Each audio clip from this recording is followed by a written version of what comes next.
across to the 23-yard line. For Minnesota's offense, Brad Johnson starts. Johnson has been exceptional, ranked second in the NFL behind only Brett Favre. Jake Reed is having a monster year, averaging nearly 20 yards a catch, and coming into the weekend is 1,158 yards, #1 in the NFL. Up front, David Dixon has made a big difference in the run game. At nearly 350 pounds, he is an extremely physical blocker. Warren Moon will not play again tonight because of the ankle injury. He should be at full speed by next week. But if Johnson continues to win, there probably will not be a change at quarterback. Play action, first play. Porsche chasing Brad Johnson. He gets as much out of it as he can and then goes out of bounds. Porsche leads that Lion defensive line. He has 8 sacks, #1 on the club. He needs 1 more for a new career high. Reggie Brown hasn't been able to play much because of injuries, but when he has, the #1 pick has shown all the skills of a big-time linebacker. An up-and-down year for Ryan McNeil. He's given up a lot of big plays, but he also leads the team in interceptions. 2nd and 2 after Johnson scrambled. Leroy Horde. Robert Porsche waiting right there. McNeil comes up to help out. Mike, you can look for the Minnesota Vikings most of tonight to really try and run behind Hunter Goodwin, number 87, their tight end. That's a huge side. Dixon, Stringer, and Goodwin average well over 300 pounds. Porsche does a nice job on Corey Stringer. You wouldn't feel like a guy that's outweighed by almost 40 pounds to take on the big guy up top and hold his own. Porsche, an inside player last year, didn't like it back at defensive end. Amp Lee checks in on 3rd and 3. The last 3 games, Brad Johnson has spread it around, and they've been great on 3rd down. Just like that. It's Amp Lee coming out, or David Palmer coming out of the backfield. The reason why the Minnesota Vikings have been more successful and done such a great job is Brad Johnson moves around and really hits the underneath guys. Warren Moon likes to go down the field a little bit more, and he really hadn't been healthy most of the year. But Brad can slide around just a little bit, give you a little more mobility when he's healthy to get the ball to the backs and to the tight ends. And by dumping it off, his completion percentage is way up. 2 tight ends in the ball game, 1 back. That's Horde.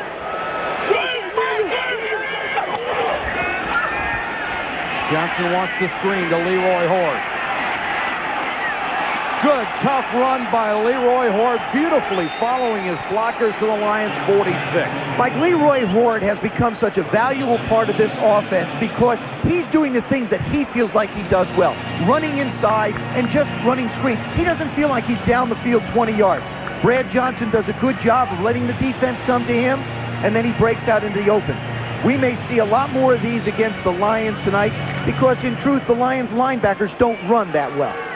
Horde started the year with Baltimore, went to Carolina, didn't get a chance in either place. The Vikings were desperate, and he has paid off. Horde hammers his way down to the 42-yard line. Benny Blades hammers right back, coming up from the safety spot. A week ago, Blades said, anybody that wants to quit on this team, you come see me. He also volunteered to Jim Eddy, I'll go out and play by myself if the rest of these guys don't want to play defense. And you know what? He would. I'll tell you something. I know this is a little bit of a cliche, but this guy does have the heart of a lion. Blades really banged up. His numbers in his career. Just always been a big play player, and he's done it without much speed at all.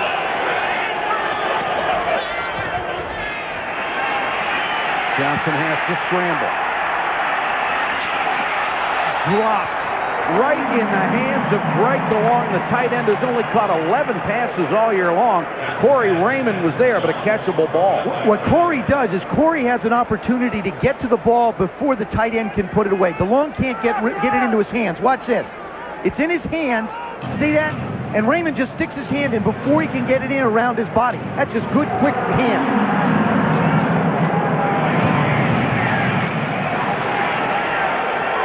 Third down 7 on Minnesota's opening drive.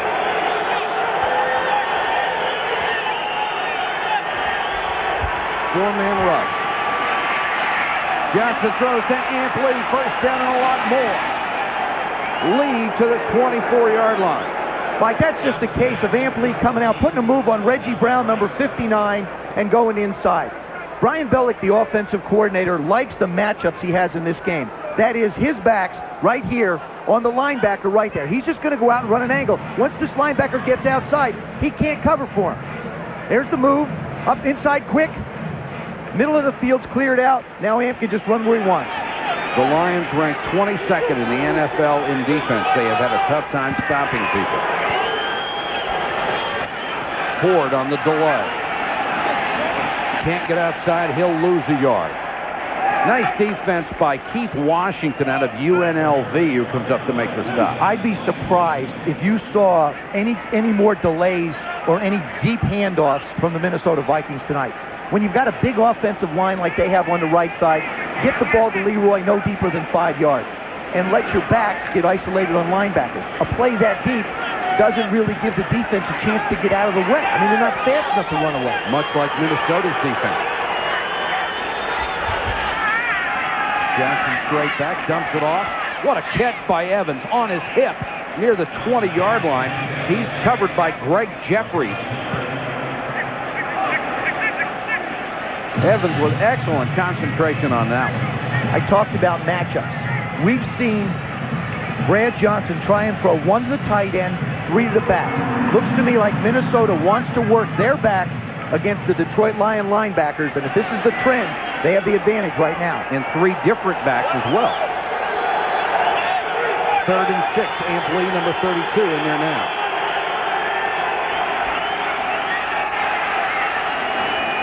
Johnson throws. He has the first down at the 11-yard line. The completion to Kadre Ismail. McNeil on the coverage. And Brad Johnson has been sharp. Good protection on the left side. That's 64, Randall McDaniel. Does a nice job on Henry Thomas. They slide it over. He picks up Luther Ellis. Doesn't let him anywhere near it. Look at the time Brad has. Very accurate thrower. When I was visiting with Warren Moon down on the field before the game, he said, watching Brad work in practice, you have to be impressed by his accuracy. 5 out of 6 so far, 57 yards. Quarterback, that was not even a draw because he didn't take a step backward. That's just a big-time quarterback sneak straight up. Quarterbacks have always had the luxury. If you think you can pick up the yards on 1st and 10 down there, just go quick count. This is something between the center and the quarterback. You get up and you go quick. This has not been the area where the Vikings offense has been the most productive. Only 3 teams worse than the Vikings. However, Brad Johnson has been superb. 9 touchdowns, no interceptions. His rating leads the NFL. Evans and Horde in there together. Ford pounds his way inside the 5, dragging Robert Porcher with it. Mike, I've always believed that there's 2 areas that you can expose a defense on down around the goal line. One, you get your matchups. You got Jake Reed and Chris Carter, so you work way outside on the perimeter. The other thing that Dennis Green's offense can do is continue the mismatch that you think you have, a running back on a linebacker down here. So I'd look for him to go way out wide to try and get it to in the end zone or work to one of the backs. This will be the 13th play of this drive. It has taken already over 7 minutes. 3rd and 3.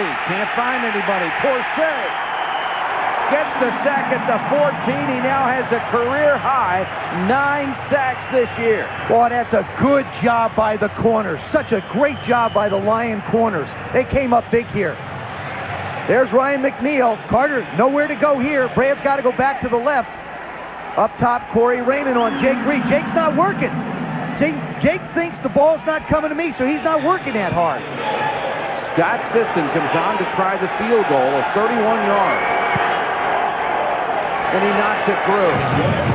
So the Vikings, with a 13-play drive, make that 14. More than 7 minutes, they get a field goal.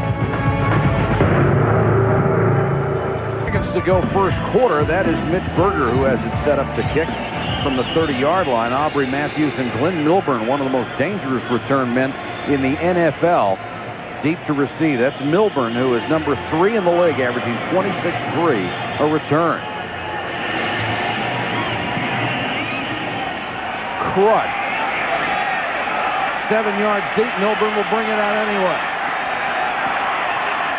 Glenn Milburn to the 27-yard line. 34-yard kickoff return. The Lions will get their first chance when we come back. With him. Warren Moon will be healthy next year, but the way Brad Johnson is playing, it may not make a difference. They may not make a change. Well, I don't think they should, Mike, to be perfectly honest with you. When you've got things going like the Minnesota Vikings have it going right now on offense, I think they ought to stay with that. The good thing is, as Warren Moon continues to get healthy, in case something does happen, their quarterback situation is in great shape. Impressive opening drive. The Lions will start near their own 28-yard line. Barry Sanders. If you're on defense, you just hold your breath. For the Lions offense, it's been a struggle for Scott Mitchell. All of his numbers are off. He has more interceptions than touchdown passes. Another all-pro year for Herman Moore. He is the first Lion ever to have 3 years with over 1,000 yards receiving. Up front, rookie Jeff Harding's a first-round draft choice, very polished. Wayne Font says he will be a fixture there for a long, long time. First down at the 40. Sanders on the toss. He just makes you look so bad no matter what kind of position you're in. He disappears. Unbelievable. Boy, Dwayne Washington is still looking for him, Mike. He knows he saw him go by, but he has no idea. Watch this move. They want the Minnesota Vikings tackle the outside leg. Well, he didn't even get a hand on it. That doesn't count in one-hand touch. Unbelievable move. Gosh, is he wonderful to watch. He has just passed John Riggins for number 7 all-time, Marcus Allen, the next man in his sights at number 6. And if he can stay healthy, this guy is the number 1 yardage leader ever in 5 years. A big dose of Barry Sanders down to the 46. For the Vikings defense, John Randall leads the NFL's interior lineman with 10.5 sacks. In the last 5 years, he's racked up 68 sacks. Jeff Brady has bounced around the league, but may have found a home in Minnesota playing the middle. He's number 1 in tackles. Dwayne Washington, a big play man and a ball-hawking secondary. He is very physical and closes on the ball extremely well. Well, this is what fans around here have always said. Hey, just give it to Barry Sanders.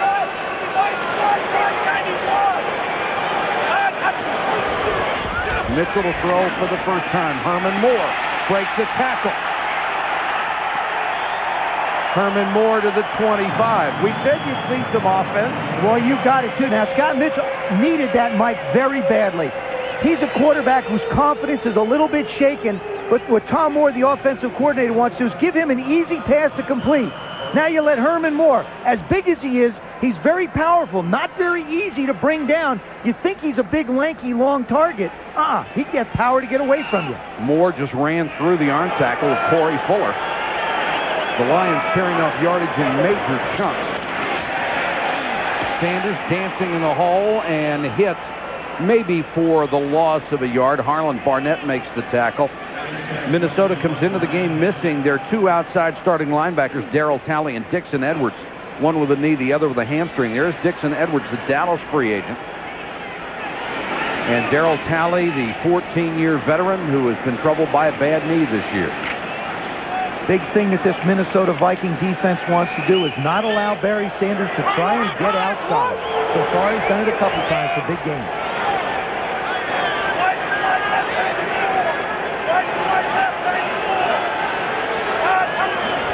Here comes the blitz. Mitchell unloads. Perriman makes the catch. First down. That was a good job by Scott Mitchell. He read the defense, and he got the ball out in a hurry. The thing that he has not been doing, Mike, is being very decisive with the football. You've seen him hesitate. In any games you've watched, he sort of starts to go and then he stops. Right now, he's a lot more productive, and he's making good decisions. 1 touchdown, 9 interceptions, and 118 drop-back passes. That's not good. That means 1 out of every 6 times he drops back, it's either a sack or an interception. That's a terrible ratio. And it doesn't give any confidence to the offensive line either. 3rd and 6 after the short game. And the Lions have used the timeout. Timeout on the field. 3:34 to go first period. 3-0 Vikes.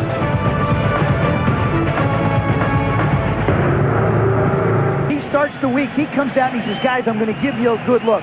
Dwayne Washington, the cornerback, says, yeah, right. We appreciate the effort, but it's not quite the same. He puts on the number 20, but it hasn't fooled anybody yet.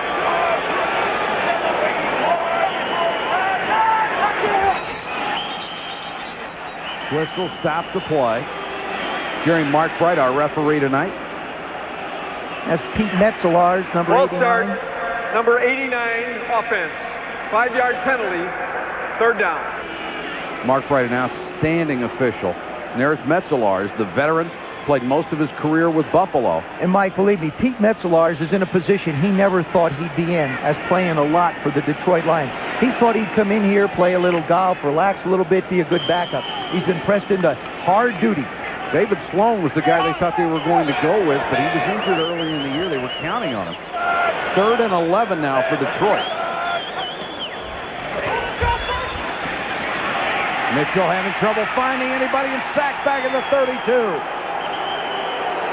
We talked about the great job that the Detroit Lions secondary did when they were stopping Minnesota from trying to score. Same thing happened with the Vikings defense here. That's a great coverage sack. Herman Moore going out, trying to run a route, and out.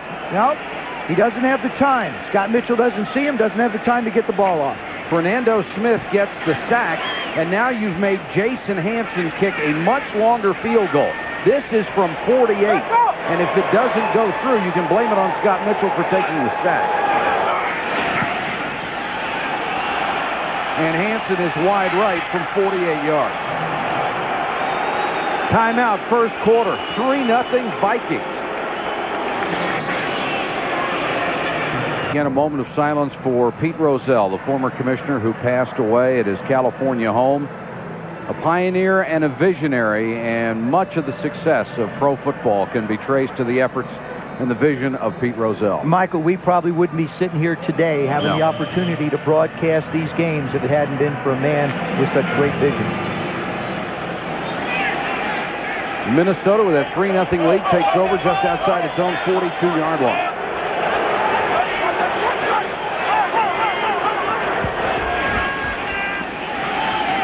Johnson throws underneath, got it to Chris Carter. For about a 4-yard gain. Ryan McNeil was right there with him. That's a good play on 1st and 10. You get your quarterback set back quick. You let your line fire block. I mean, look at your receiving core. You got Jake Reed, you got Chris Carter, you got Kadri Ishmael. I mean, you have to respect the speed so that you let him run a quick 4 or 5-yard hit. Bang, you come up 2nd down and shorter. They ran that first drive without going to either one of their big outside stars. Horde behind the power blocking. Leroy Horde to midfield, first down. Join ESPN Thursday evening for a night of gridiron greats. It starts at 7:30 with a Pro Bowl selection show. Watch as we announce this year's squads. Then at 8:30, we honor the top collegians, coaches, and teams on the Home Depot College Football Awards Show. It's a night of gridiron greats from Walt Disney World in Orlando, Thursday beginning at 7:30. Leroy Horde has made a huge difference in this offense. He has shown it already in this ball game as Minnesota has moved slightly into Lions territory. Johnson, pump fake. Wants to go long, defender and receiver fell down. This will be a flag. And then it's intercepted deep downfield, picked off by Van Malone. Play is still alive, and Malone back across the 40, but the penalty marker went down immediately. Oh, Mike, sometimes you say that's a bad play by a defender. I don't think so. If you're beat and you're beat bad, sometimes the best thing you can do as a defender is grab the receiver as he tries to go by. And it was the pump fake by Brad Johnson that set it up. Corey Raymond is going to take the bite. Watch this. He takes the bite. Now, he just really tackles him. He gets beat. And, you know, that is not a bad play, because if he doesn't do that, it's a cinch touchdown. It's 18 yards as opposed to an easy score. Right. Sometimes you take the lesser of the problems, and that was one there. The corners have had trouble for the Detroit Lions. Scotty Graham checks in for the first time.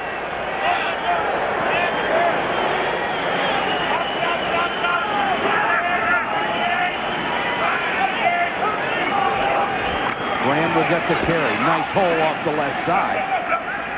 And brought down by Pepper Johnson, the middle linebacker, the 11-year veteran who had a couple of Super Bowl rings with the Giants. And comes in here as the linebacking core really changed around. Last year they had Mike Johnson, Tracy Hayworth, Chris Spielman, who I thought was the heart of this defense, and is going to be the heart of any defense when you put them on. And I think that's where the biggest mistake was made. You got Michael Brooks and Pepper Johnson in the middle. I mean, you're talking about guys with 21 years of experience. You might have given up a guy who wasn't as fast, but you can't replace a Chris Spielman. Henry Thomas jumped early. I mean, there's certain players you identify with teams. You know, these guys just feel like they belong. Chris Spielman was one of them, and they let him go. Encroachment foul, number 98, defense. 5-yard penalty, second down. Mike, I think this is one of the great things that quarterbacks can do. You have a lot of weapons at your disposal. This is a hard count by Brad Johnson. What you're going to do now is you're going to get the defensive line to sit back a little bit. Take them off of trying to figure out your count and get that little bit of edge on your offensive line. He is a complete quarterback. Detroit has been penalized 3 times for 27 yards. The Vikings have not drawn a flag. 2nd and 1. Play action by Johnson. Intended for Frisch.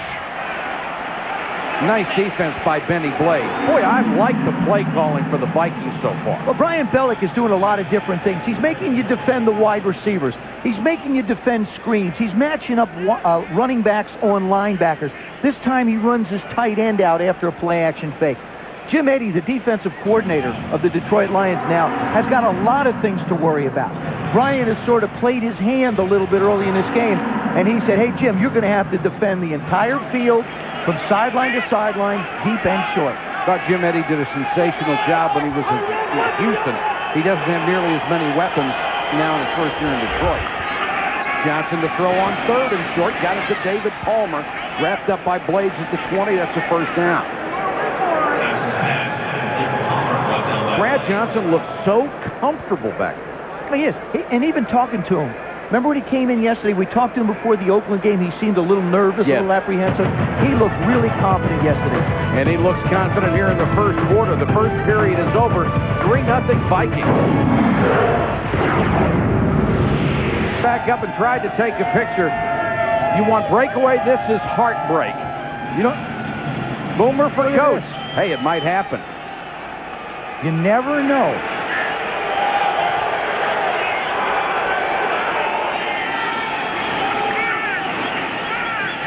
Johnson dumps it complete to Evans inside the 15-yard line.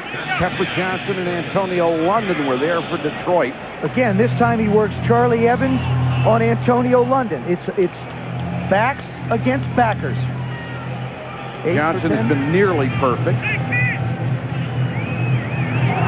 That is not really Warren Moon's style. He is much more a vertical passer. Right, he pushes the ball down the field to the wide receivers a little bit more.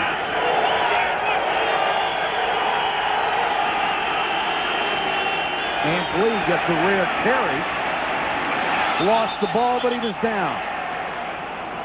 They will mark it just outside the 10. That's where they have to get for the first down.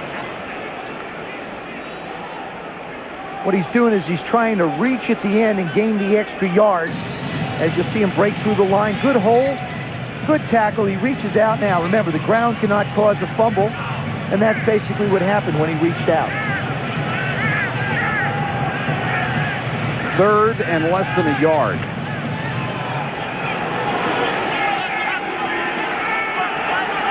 Four out of 5 tonight, and in the last 3 games, they are the best in the NFL. 4 out of 5 would be the best in any league ever created. And Detroit uses a timeout on defense. Back in a moment. Philadelphia losing the other night. The Redskins losing today. This is a golden opportunity for the Minnesota Vikings. A win, they become 8-6, tie for the 2nd wild card spot, and they would have better tiebreaker situations than either one of those other 2 teams. Johnson again on that quick quarterback sneak, and he plows forward for 3. What you do is you spread out the field. You put receivers on both sides, 2 and 2. You got 4 people out. Look, nobody in the middle of the football field. Anywhere he wants to go, he has a chance to pick up the first down.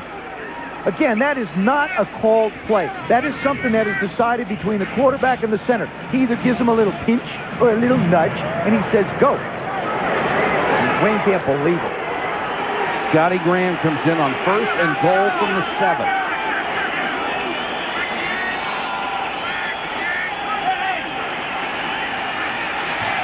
Johnson throws. That was almost intercepted in the end zone, nearly picked off by Corey Raymond. Mike, I think that this is what the Detroit Lions will have to do, especially down close. They've got to try and blitz Brad Johnson. Of course, the defensive back's got to play a little bit closer, and you can see Corey's just focusing on Jake Reed. I mean, it's not the best style of defense, but he becomes effective. I think the only way that you're going to stop this Minnesota offense is not to allow Brad Johnson the time to throw the ball. Corey Raymond made sure he took the inside away from Reed. Ampley to the 3-yard line. It will be 3rd and goal from there. Big 3rd down here for both teams. Minnesota can do what people have done, wear down this Detroit team by scoring and taking them out of their game.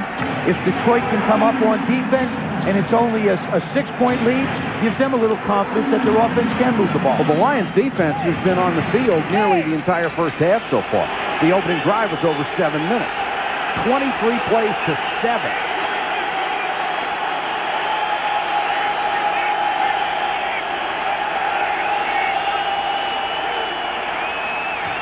In the flat, Ampley, touchdown.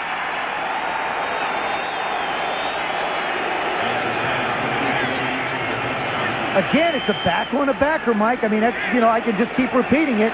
Ampley on Reggie Brown, number 59. What you do is you take the receivers, run them inside, swing that back out, and let him go one-on-one with the linebacker. You see the 2 wide receivers clear. Linebacker has to try and run inside. You could say it's a pick, but it doesn't really matter. There's just so much traffic in there. If you start inside, there's almost no way you can get back outside. Scott Sisson for the point after. The Minnesota Vikings have made it look easy on 2 drives, and they lead it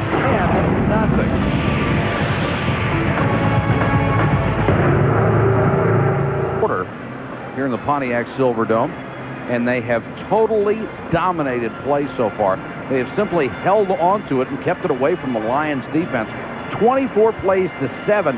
Time of possession, it's over 3-1. And Mike, that's been their problem all year. Coming into this game, the offense had the ball 26 minutes, and their defense was on the field for 34. I mean, there's an 8-minute per game difference in how long the offense keeps the ball. Aubrey Matthews is back there with Milburn, who returned the opening kickoff, 34 yards. Take this one from the 3. Glenn Milburn.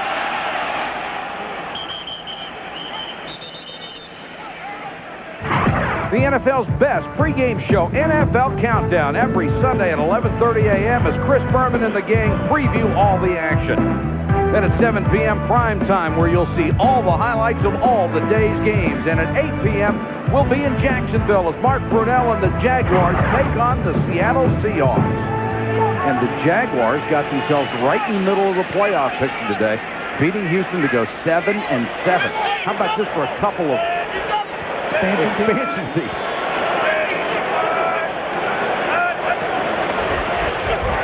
Mitchell to throw on 1st down, has it complete out to Perriman, who rolls forward to the 35-yard line. Mike, it is paramount now that if nothing else, this Detroit Lion offense stays on the field for a while. They've got to give their defense some rest. It's been a problem all year letting that defense play too much. But they're hitting the short passes. They're doing some good things. They got Barry running early. Now they've got to go into that mix. It will be 2nd and 3. Derek Price, number 82, comes in as tight end.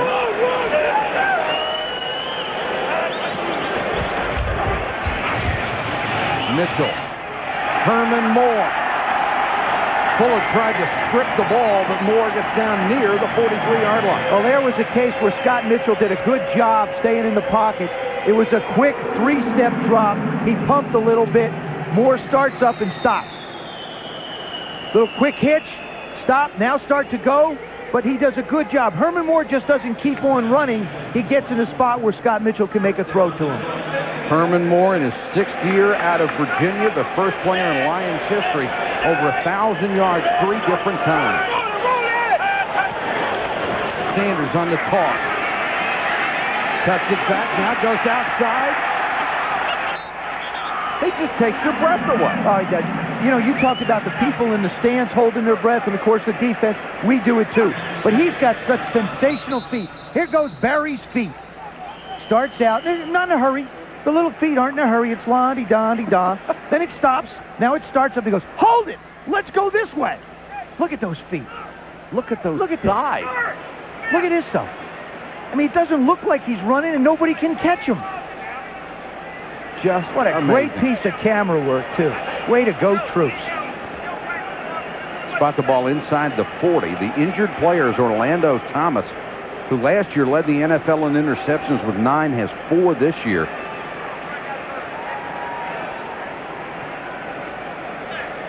Sanders, you look like you have him trapped all at once. You got a handful of air, and he's got another 10 yards.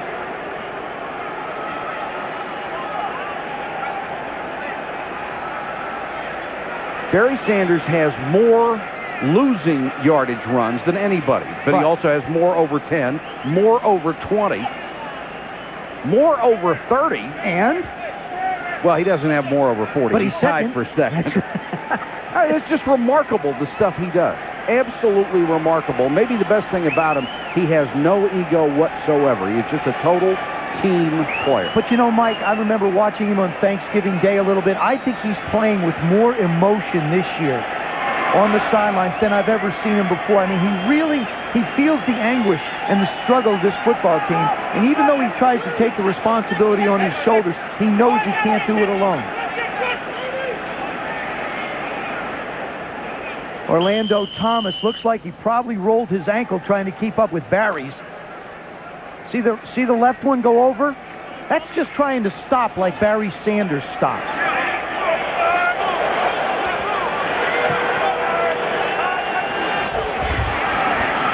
Mitchell to throw on first down, and what a catch! Herman Moore, and a flag down at the end of the play as he got hit in the head. Herman Moore just turned around and launched his body in the opposite direction to make a catch, and then Harlan Barnett came up and drilled him after the play.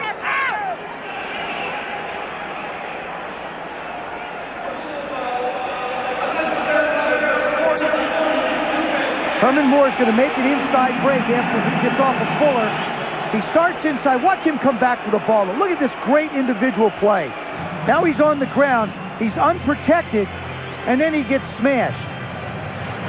And you know, Mike, I mean, when a guy is down, he doesn't hit him with his helmet. He hits him with his elbow, though, and that's what I believe the call was. Forearm shot to the head. When Harlan Barnett came in with the elbow, that's what they called the unnecessary roughness on.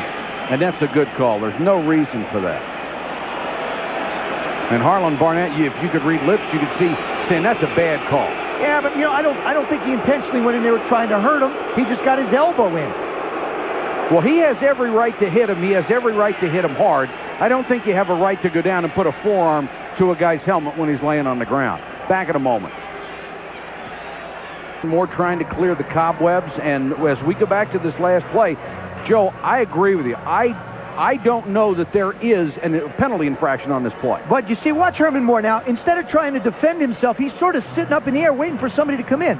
He is sitting there defenseless, but he's got his head up like a chicken looking around waiting for somebody to take it off. And in Barnett's defense, the play is still alive. The whistle is not blown. Herman Moore has not been touched. I would have liked to seen him hit him anywhere but the head. Yeah, but then if he hits him in the back, you know, it could be... It's hard to say, Mike. I just think that as a player, as long as the whistle hasn't blown, you got to be prepared for somebody to come and try and take your head off. You're absolutely right. I think Herman got caught with his head up just a little bit. And he almost did get his head taken off. And it's good to see he's up and around. I'm sure he'll be back. It is a first down for the Lions.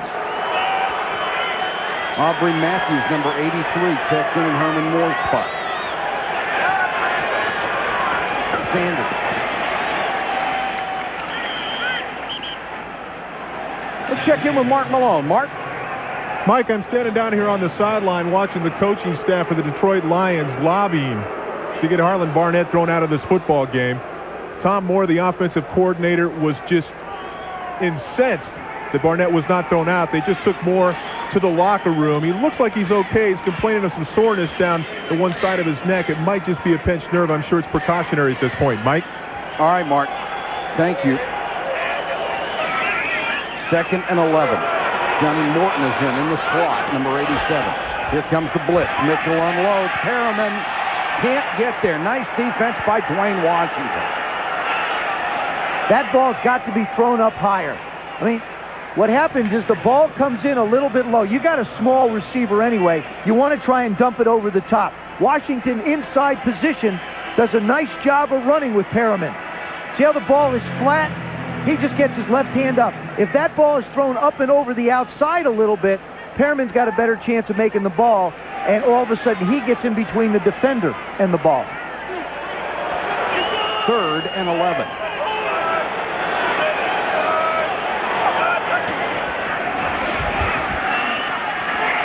Mitchell guns it. Touchdown, Morton.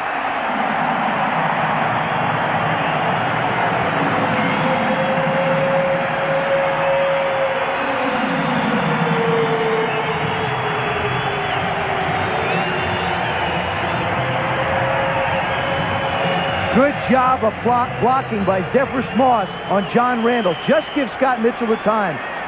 And Johnny Morton, and that's not a pretty pass, but it's effective. I think that Johnny Morton could be one of the best kept secrets in this league. I think this kid's terrific. Jason Hansen for the point after.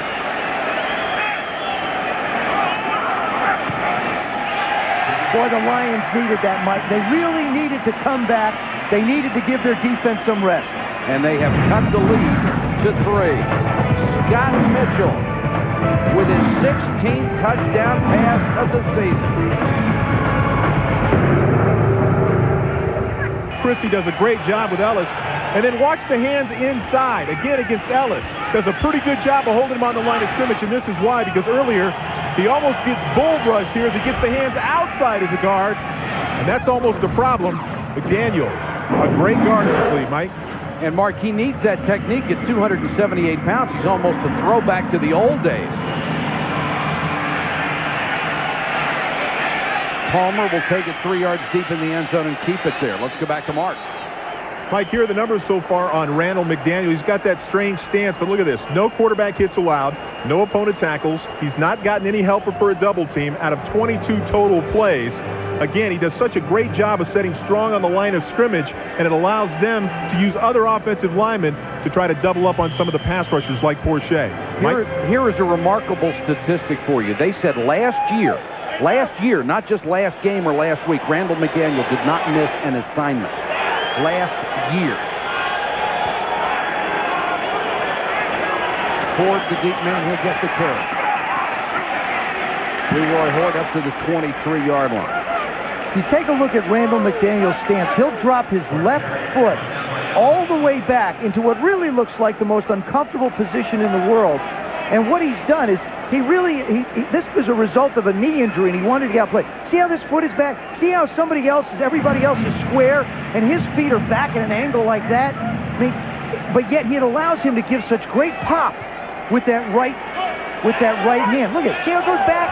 How awkward is that? 2 tight ends in. Horde on the toss. Great defensive play. Antonio London from the linebacker spot got him and flipped him. But, Mike, that is not what Leroy Horde's strength is. We saw him run outside to the right on the first down. We see him come wide left on the second. He is much more effective as a runner if you're going to work him inside the tackle. You want to do that? Probably you put Amp Lee in.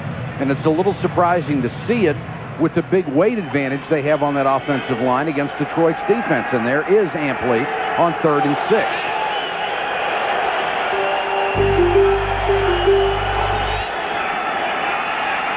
Good protection for Johnson. Complete first down. Chris Carter near the 40-yard line. Gain of 15 for Chris Carter, his 650th catch. He has just moved past Charlie Taylor, number 10 all-time, all by himself. I think what's a real problem for defenses is Chris Carter's ability to work in the slot. Look at him look outside and see where the corner is. You saw him when he came off the line to check the corner. Then as he gets out into his route. Now, Brad Johnson's just getting great time. And like we said before, very accurate. Minnesota has had no trouble moving the ball. Horde. Nice cutback. Leroy Horde for 10. Benny Blades made the tackle. Before Leroy Horde showed up here 3 games ago, this running game was absolutely horrid after Robert Smith was hurt. Only 25 yards a game for 3 games. 3 games with Horde, 127 yards rushing, and you can see what it does for their defense. It keeps the defense off the field.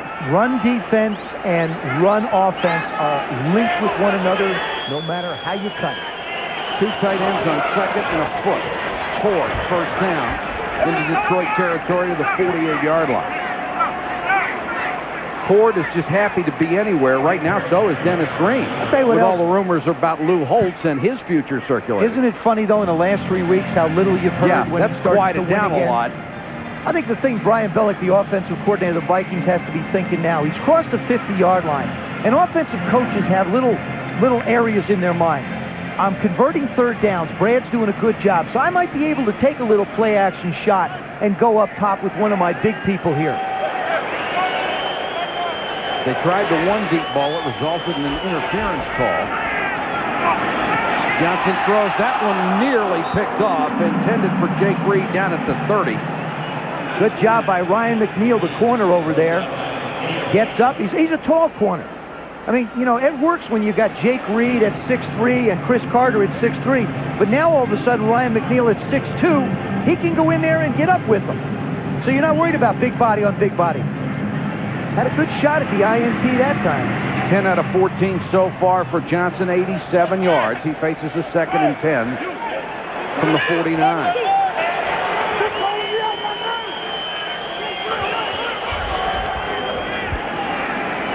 Over the middle to Carter. Cuts outside London and gets the first down. Nice piece of running by Chris Carter. I think Chris Carter is so sensational on the inside route. He reminds me an awful lot of Tim Brown. I think those 2 guys are the best slot inside guys in the league. He just looks at defense. Look at him look inside. See how he checks out people? He sees where everybody is. He sees where the throwing lane is. Now he knows where he has to get to for the first down, and he lunges for it. 974 yards on the year for Chris Carter. It would be the 4th time he has gone over 1,000 yards in his brilliant career. Back to Leroy Horde. Dancing, cutting it back, getting as much as he can out of it inside the 35-yard line. Coming up at halftime, Chris Berman with the fastest 3 minutes in television, and boy, will he have some highlights from today. Congratulations to the Panthers. Carolina is on a roll, and the very confusing situation about bowl bids. And not only that, the Panthers are undefeated at home, and they will finish the season at home with the next 2 games. Imagine being in the same division with San Francisco, an expansion team, and having a shot at winning the division in the second year. Ant Williams. The Vikings are just carving up Detroit's defense. Mike, I think besides Leroy Horde, David Dixon was inserted in that game in Oakland, number 71. I got to draw a big circle because he's a big guy. Watch what he does. He's 360 pounds, but he can get outside. Now, that's a mismatch when he's up against Benny Blades, and then he's just driving him back. You know, they say he's 350. No, not. I don't think so. Minnesota has converted 7 of 8 third downs tonight. Here comes the blitz. They pick it up. Jake Reed powers his way for more yardage against Corey Raymond. Well, what haven't they done that works? I know now why Jim Eddy does not want to blitz Brad Johnson all night, because Corey Raymond has given him 7-8 yards of cushion. Ryan McNeil isn't quite back that far, but if Brad Johnson sees the blitz, he's just going to find who's ever on Corey Raymond's side and run a 8 to 10 yard hook on him, and he's not going to be anywhere around him. Corey Raymond is 5'11", trying to match up with Chris Carter at 6'3" or Jake Reed at 6'3". Another long drive. The first one over 7 minutes. This one is approaching 6. 2 tight ends into the lineup. Ford cuts it back. Runs into a lot of traffic and gets down to the 14-yard line. Herman Moore back on the sideline after being shaken up early. He may have a little stiff neck now, Mike. Tomorrow morning, it'll be a lot stiff. Probably Harlan Barnett will get one of those little letters from the league office that says we'd like to have you make a donation to one of our charities. Yeah, there will be a 4-letter word in there, and it's spelled F-I-N-E.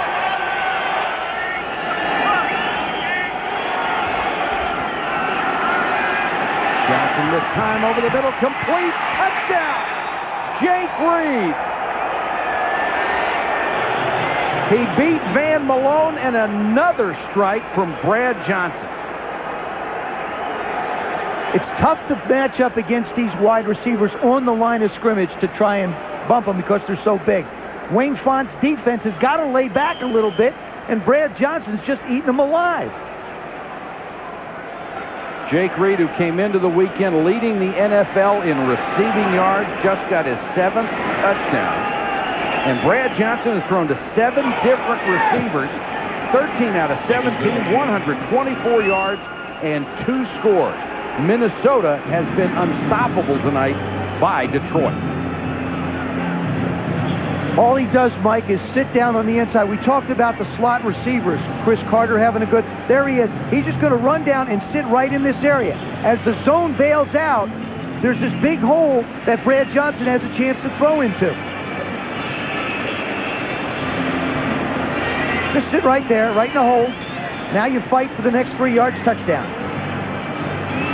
Watch him gun this thing. He's got a big, strong arm. He does something I could never do. He throws the ball so nice and tight that the receivers only have one end to look at. I gave him both ends because it wasn't quite as tight. Brad Johnson with the celebration, and maybe even celebrating more than that 1 touchdown pass.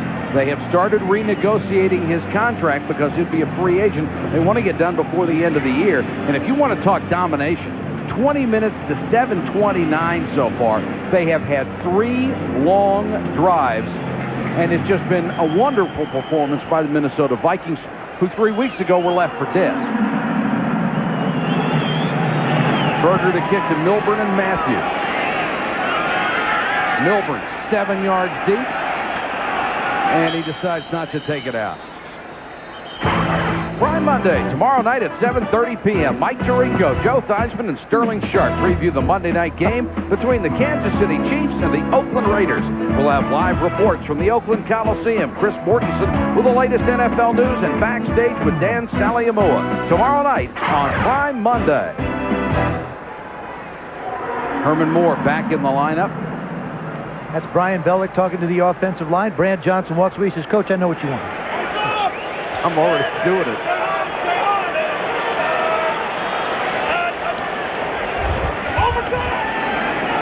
Mitchell with the quick out, knocked away by Dwayne Washington. Excellent play. It was intended for Perriman. These two guys really, Mike, are not the best of friends. I mean, they have got a nice friendly rivalry going. Last year in Thanksgiving Day, Brett Perriman really took Dwayne Washington apart because Dwayne had a hurt shoulder and Brett was jawing at him. And since that time, this thing has become more than just the Vikings Lions. It's become personal between Dwayne Washington and Brett Perriman, which is, I love matchups like that. You know, guys get fired up to go after one another. He said, I can't wait. And so far, he has been terrific.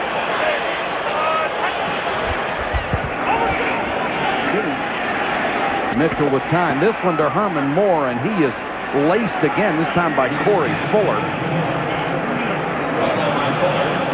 And we have reached the 2-minute warning in Pontiac. Minnesota with 3 impressive drives and a 10-point lead.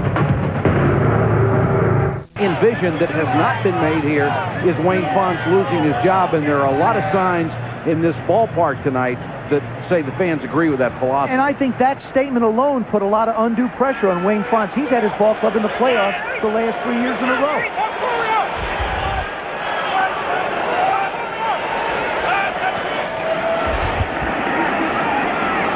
Mitchell throws short on third down. Excellent coverage in the secondary.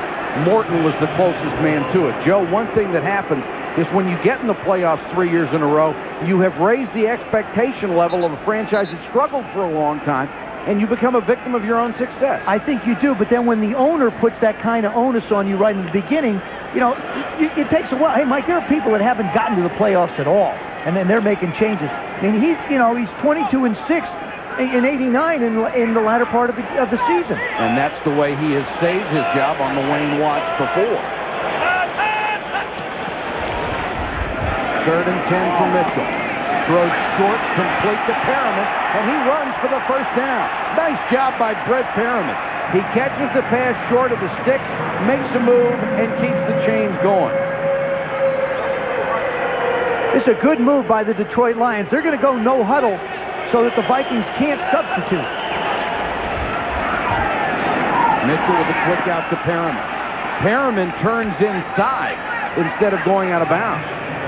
Tom Moore, the offensive coordinator, is doing this so that the Minnesota Vikings can't get their first down personnel back on the field. He's making them match up with his wide receivers. The Lions have only one timeout left. Remember, even the defense burned one early. Mitchell hit just as he threw, falling away.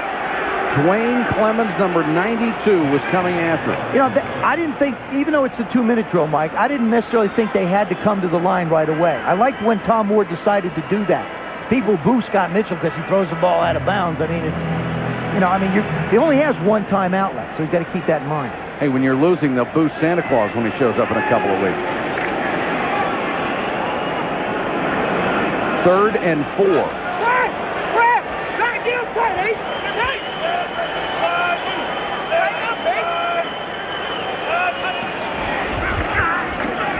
Mitchell with a short set, now forced out. Throws deep. Herman Moore, what a catch! He turned Corey Fuller around. Fuller did not see the ball. Herman Moore made the catch, but there's a marker down where the catch was made. I'll tell you something. If for no other reason, this guy should go to the Pro Bowl. Because he is making those kind of plays. That's the second great play he's made tonight. He made one before, going inside and coming back. Pass interference, number 27 defense. Penalties declined. First down. This is unbelievable. Herman Moore never quits on the ball. Scott Mitchell is back. This is a quick post. He doesn't get it. Now he's trying to go someplace for his quarterback. The ball is thrown way inside. He just turns around and makes the reception with one hand. Boy, that's great confidence Scott Mitchell has in Herman Moore. I mean, Corey Fuller has got his left hand wrapped up. 5 catches, 96 yards for Herman Moore so far. He is working on his 5th 100-yard game of the season.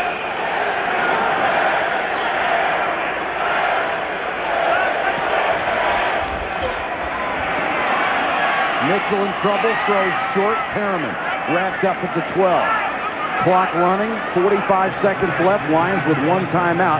Barry Sanders has not touched the ball on this drive.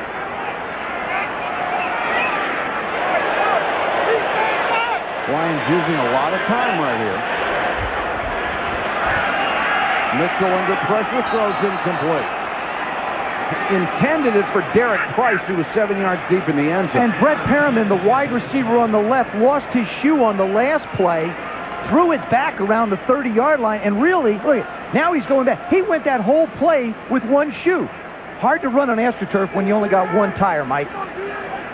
Listen, but watch this. Watch him right there. See his foot? Whoa! Doesn't have a whole lot of traction out there.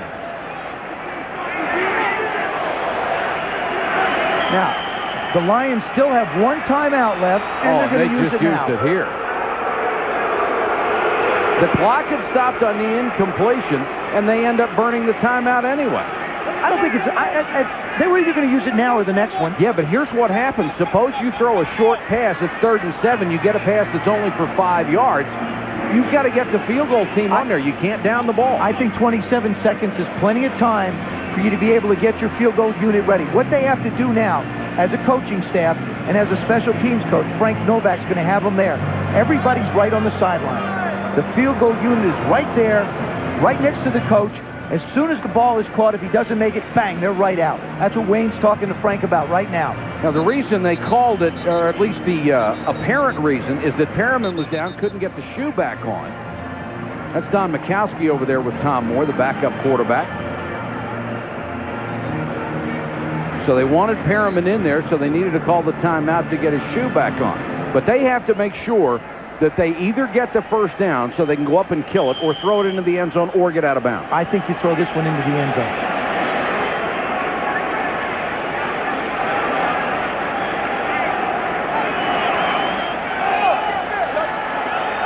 Third down and 7. Both teams have done very, very well on third down situations. 4-man rush. Mitchell into the end zone. Perriman leaping, grab out of bounds. The official rules he would have come down out of bounds on his own. And I think it's a good call. Oh, yeah, he's way out of bounds on this one. The ball actually takes him that way, but Scott Mitchell was not going to underthrow it. He did a smart thing, protecting the opportunity for a field goal. Perriman turns up. Now, even though he leaps inbounds, you see his momentum just carries him so far away, and he dropped it anyway. Corey Fuller did a nice job getting over there. 29-yard field goal attempt from Jason Hansen.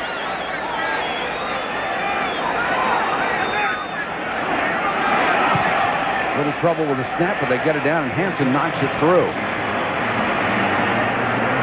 So the Lions cut it to a 1-touchdown lead. And also, Mike, we talked about this before.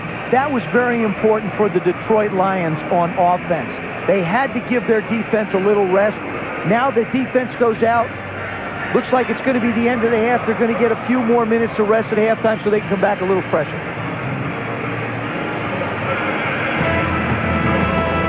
ABC's Monday Night Football comes your way tomorrow night, 9 Eastern. One of the most intense rivalries in the history of the NFL. The Kansas City Chiefs go to Oakland to take on the Raiders. There's a name you haven't heard in a while. The Jeff George Bowl. Absolutely. I think, he's expressed interest in wanting to go to Kansas City. And, of course, Mike White, who coached him at Illinois, is the head coach of the Raiders. So, who knows? Chris now qualifies as a coach, I guess.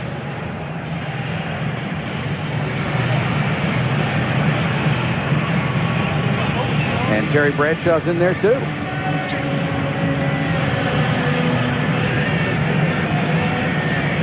Scott Mitchell's had a pretty good first half for this Detroit offense. They've only scored 10 points, but he's thrown the ball well and been under some pressure.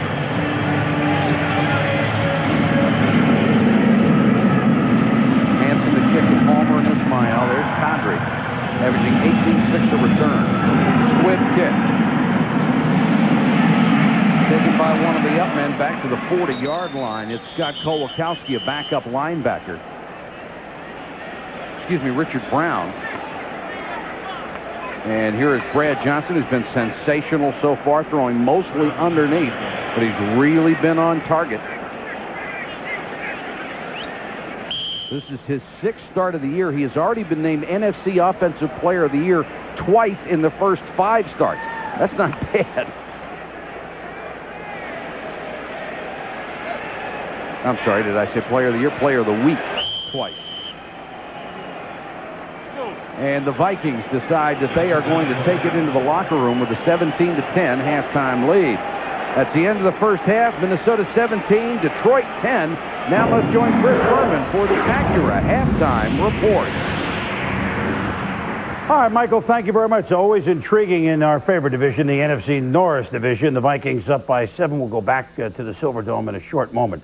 Of course, before tonight's game and all across the games around the NFL, a moment of silence was held for late Commissioner Pete Rozelle, who died at the age of 70 on Friday night. This was the scene at ballparks across America.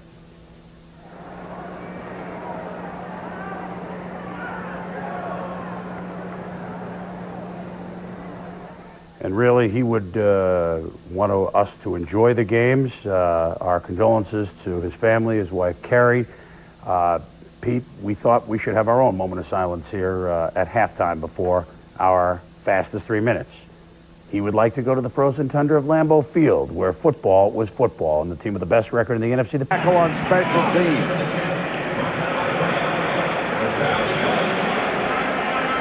Minnesota got a big dose of Barry Sanders early. 4 carries in the first 5 plays, 27 yards.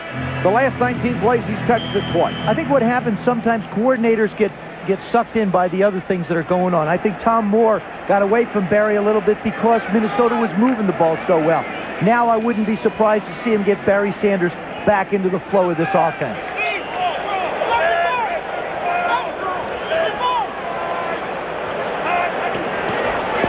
Play action.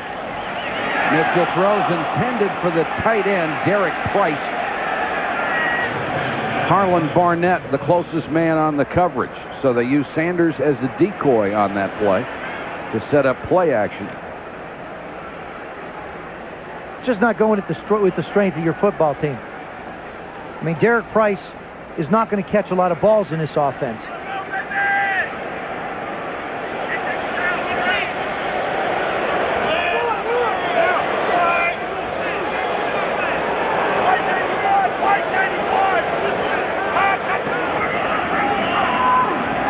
Mitchell throws outside Herman Moore with a short gain, only about 3 yards up to the 40-yard line.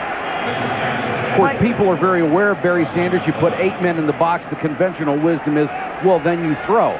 But you can't let people take a weapon like Barry Sanders away that easily, can you? No, what you do is you basically take it away yourself. You make people stop your weapon. You don't just not use it. 3rd and 7.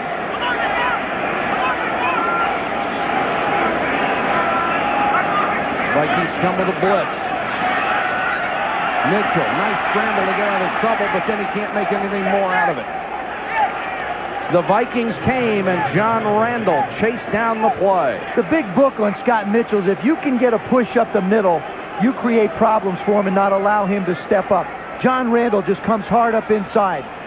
He starts at the end position and just forces up the middle. Now you got the motor man chasing him down. He's all over that defensive line. He plays in every spot. David Palmer waiting on the first punt from Mark Royals. Trying to get to the outside, now cuts it back and dives near the 30-yard line, where Corey Schlesinger out of Nebraska is down to make the tackle. 10-yard return after a punt of 41. Brought to you by Corbel Champagne. Corbel, for people who know champagne. By MasterCard. MasterCard, it's smart money. And by Michael Jordan Cologne. The Detroit Lions trailing the Minnesota Vikings 17-10, 13:28 to go, 3rd quarter. Vikings take over at their own 29-yard line.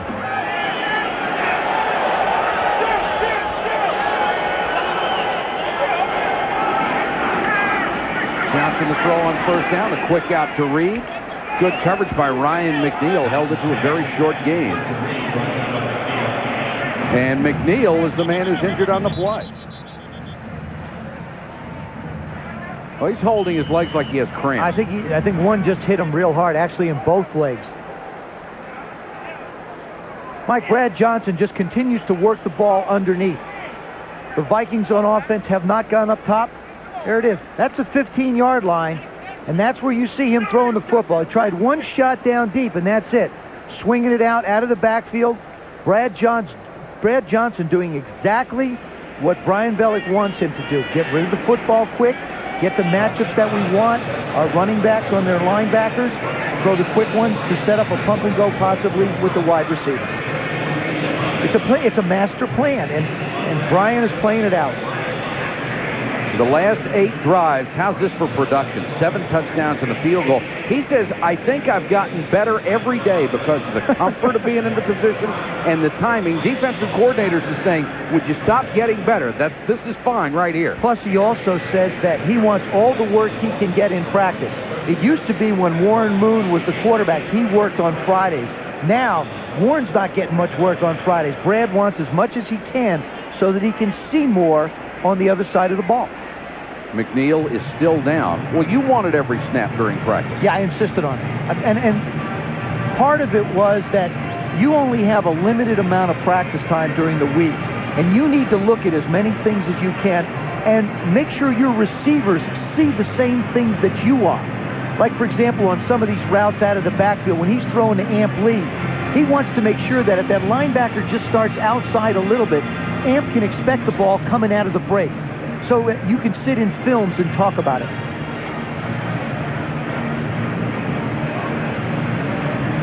Ryan McNeil just closes up on Jake Reed. He gets down low. Now watch, he's going to bounce right up. Okay? He's fine. And then all of a sudden, bang, there go the cramps. Well, so right after that step. They'll try to get some fluid in him on the sideline and work on those calves. If you've ever had him, it feels like an injury. It hurts like the devil. Feels like somebody put a rock in there. I mean, he's really having trouble putting any pressure on his legs.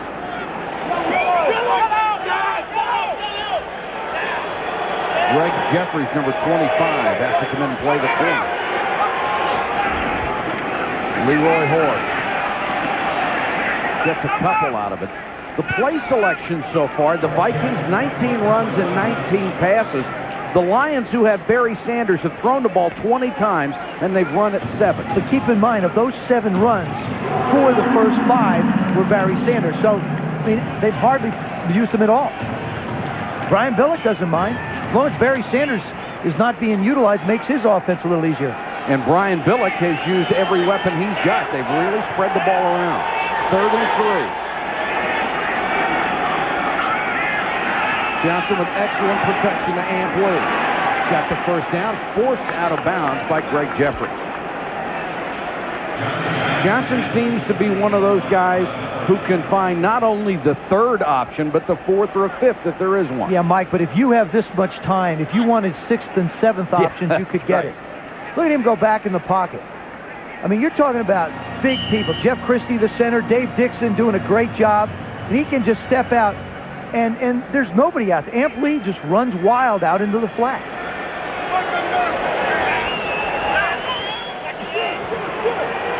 Toward the single setback.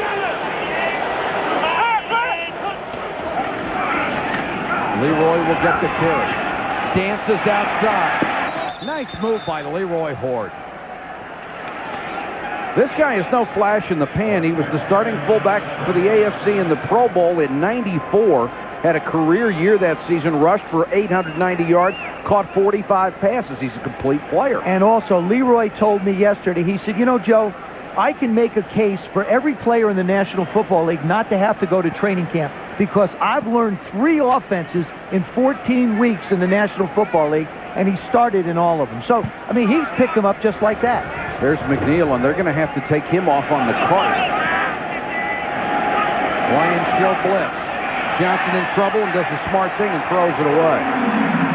The other thing about Leroy Horde, he had 95 yards rushing last week. Facts prize a 100-yard game. They took him out of the game. They said, you want to go back in and get the 100? He says, no, we're winning. I want to play the rest of the year. No sense to go back in for one silly play.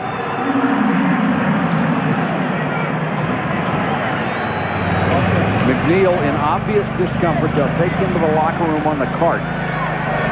And we have not heard anything official from Detroit. 3rd and 4. Look at this, 9 out of 10. That means the defense never gets off the field. Johnson finally brought down. Robert Bourget just does a wonderful job of not quitting and not giving up. Ellis and Bonham, everybody ended up having a shot at him. Luther Ellis, number 94, just keeps working and working. You see him come inside against Dixon. Then he comes around on the outside. And now he just hangs on. And the good thing is he had a shot at Johnson and got it. Luther Ellis has been very tough when he's been healthy. He's had a problem with the knee injury. Fair catch by Milburn. 43-yard punt and no return. It's still a 7-point ball game. He's still going to be a decoy. No, I would think it's time to get Barry Sanders back into this game. I mean, you're only down by 7, so you don't have to change your game plan and take him out of it and just throw the football. I think that Tom Moore has got to get the ball back in Barry Sanders' hands and at least try and get some kind of a drive going to make sure that defense can continue to rest. Sanders is a proud McGinty. He wants to join the family. One of our cousins. Sanders, as the crowd erupts with a cheer, Flag is down as Sanders gets it out to the 22-yard line. Jeff Brady, the middle linebacker, was in on the stop, and this run will come back. So they try to use Barry Sanders on first down. Now they'll be faced with this 1st and 20. See, I think Barry Sanders presents the same kind of problems for offensive linemen that a scrambling quarterback does. Holding, number 30, offense. Half the distance to the goal, first down. That's Corey Schlesinger, his fullback. You're not quite sure where he's going to go, Mike. You know, you on the backside, you've got to hang on to your blocks as long as you can, and sometimes you wind up grabbing people. Same problems you get when a quarterback that runs around a lot and can come out anywhere. I think the truth be known, until the last instant, he doesn't know where he's going either. I agree. Get that great little jump step where both feet go off the ground. Then he makes a cut seemingly even before he comes back down.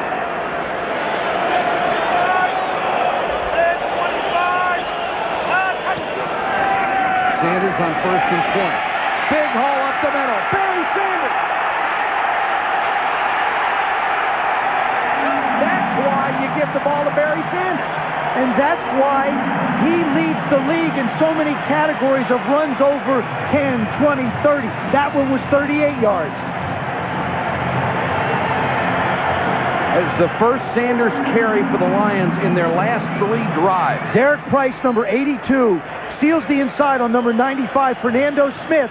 And now Barry's into the secondary. Now you can't catch him. Look at this move. Such power. Now he turns the speed on, and Herman Moore's going to give him a little escort. Ron Rivers, number 34, will come into the backfield to give Sanders a breather. Mitchell on first down, throws to Moore. Moore is just so great at catching the ball with his hands. He's got those huge hands, and they're so soft. You know what's interesting, too, is he'll keep his hands up, almost like in a boxer's stance, because what he explained to me was, it's easier for me to get my hands from up around my chest up over my head to make a play than if they're down around my hips or lower. I mean, he's such an intelligent receiver. He knows how to get advantages. He's like a Jerry Rice, and like I talked about Tim Brown. Herman Moore with his 5th 100-yard game, the 24th of his career. 3 wide receivers set. Now keep it on the ground to Rivers. And Rivers close to a first down. Ron Rivers out of Fresno State with his 17th carry of the season. And Barry Sanders checks back in after the breather. You know something? I think that coaches think that Barry's tired. I don't think Barry comes out of games. I think coaches think they want him to have a breather. 7 carries, 67 yards so far.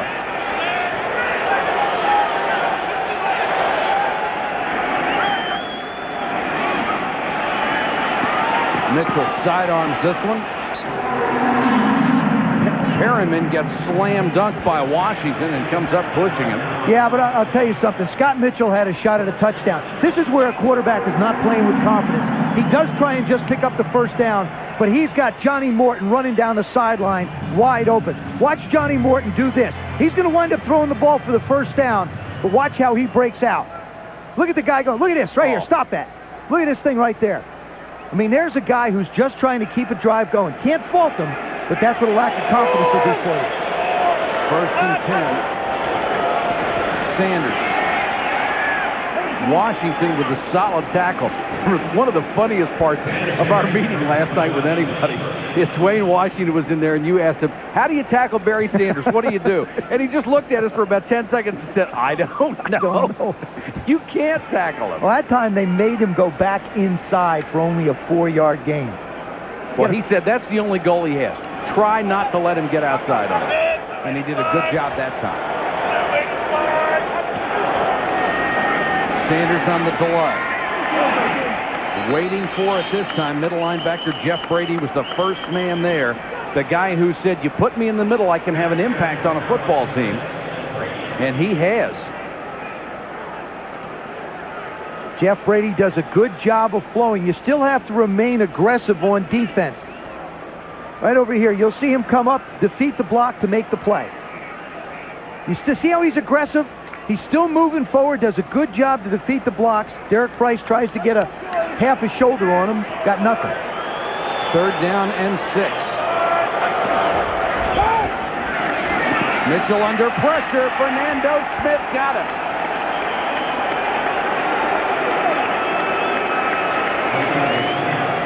Went over top of the rookie Jeff Hardings, and Fernando Smith now with 9.5 sacks very quietly, having a tremendous year as a defensive end, and that has taken him out of field goal range. David Palmer comes into field to punt. Beautiful high spiral. Lets it go down inside the 5. Lions do a nice job. Jocelyn Borgella, backup defensive back, stops the ball inside the 5 after a punt of 40. Home in Pontiac, Michigan. We don't know how much longer this will be the home of the Lions. They have a lease here until 2004. William Clay Ford says they won't break it, but they're trying to negotiate for it because the funding has been approved for a new downtown stadium beside the new Tiger Stadium.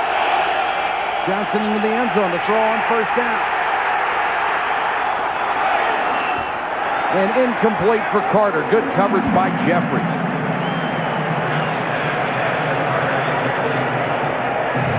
Good job by Brad Johnson of not being irresponsible with the football. Threw it up the sidelines, a little bit out of bounds. Carter couldn't make the play for him. You know, one of the reasons they would like a different stadium is with a capacity of over 80,000. The Detroit Lion fans, if they don't buy a ticket, don't have the opportunity to see this team play a lot. That's right. See all the empty seats in this shot.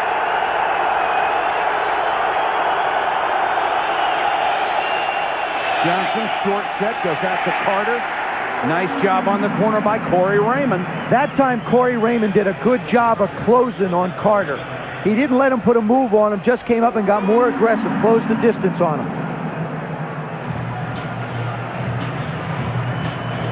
Coordination between a quarterback and a receiver is so important. You know, Mike, it's that 1-2-3 step set. Don't hesitate, fire. The rhythm has got to be there. 3 steps correlate to 5-yard routes by the wide receivers. 3rd and 5. The crowd trying to pump up the defense. They need a stop.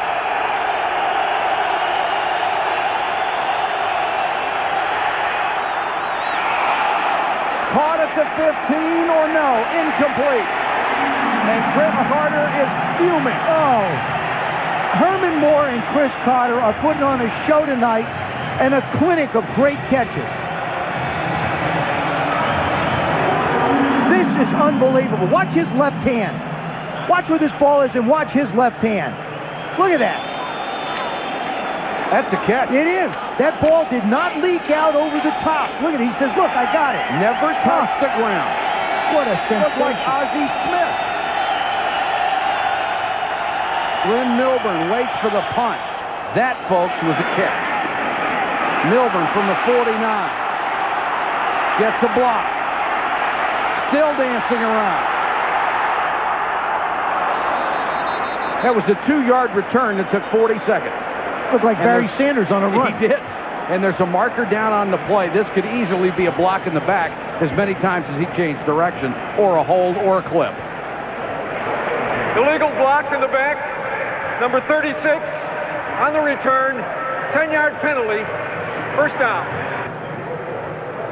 We've got a timeout with 5:17 to go.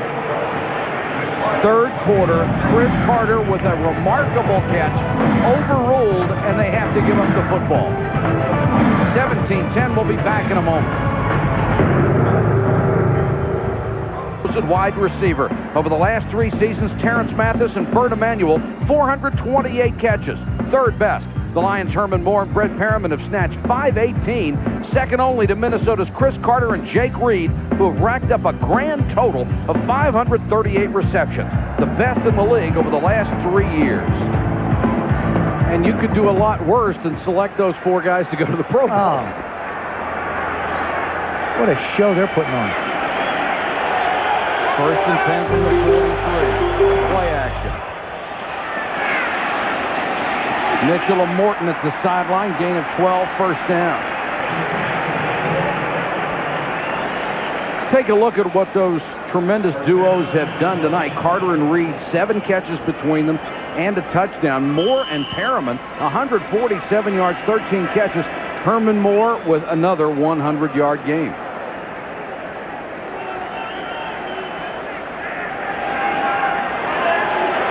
Moore flank to the top of your screen on 1st and 10. Sanders tried to cut it outside. And a good job by Harlan Barnett not to give him the outside shoulder. You know, Mike, I think that's the mistake that some defenses make against Barry Sanders. They sit and wait for Barry to make a move. What Foge Fazio, the defensive coordinator of the Vikings, told me, we have to maintain our aggressiveness by our linebackers and give Barry fewer areas to go to. There's the Foge. 2nd and 11. The 4th time tonight Sanders has been held for no yards or loss of yards. Draw play. Got by Brady. Jeff Brady is still looking for Barry Sanders. He had him right in his sights, and all at once, he was gone. I mean, gone. And, you know, the other thing, too, Mike, is the Detroit Lion defense has got an awful lot of heat this year because they've been on the field so much. They got off the field now to get that offense back out there. That Detroit Lion offense has really got to generate some first downs. This is the 2nd time they're looking at a possible 3 and out. Doesn't help Wayne's defense out one bit. They're facing a 3rd and 9.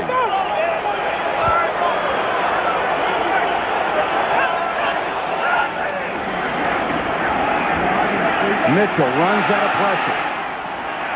Throws complete down to the 34-yard line, then a battle for the ball. If it's simultaneous possession, it goes to the offense, and Johnny Morton will get the catch. Dwayne Washington was right there with him. And that is very close to a first down. Maybe the length of a football short. What do you do, Coach? I'll tell you, first thing you do is you call for a measurement. You insist on a measurement. You can do it as a quarterback. You can ask for a measurement. Okay, the Lions have decided not to because, there it is. See, that's what I do. I'm the quarterback. I insist on a measurement because, you know, Wayne's got a decision to make here. Exactly. If it's a long yard, maybe you try the long field goal, but it also affects your play calling. And this gives you time to think. You know, am I going to go for it on 4th down, or am I going to do something else? This gives Tom Moore a chance to talk it over with Scott Mitchell a little bit and make a decision. Anytime it's this close. See, I don't care if it's a 1/3 of a yard, a 1/2 a yard, a 1/4 of a yard. You still take the time to measure so you know exactly what you're looking for. Plus, I'll tell you what else it does.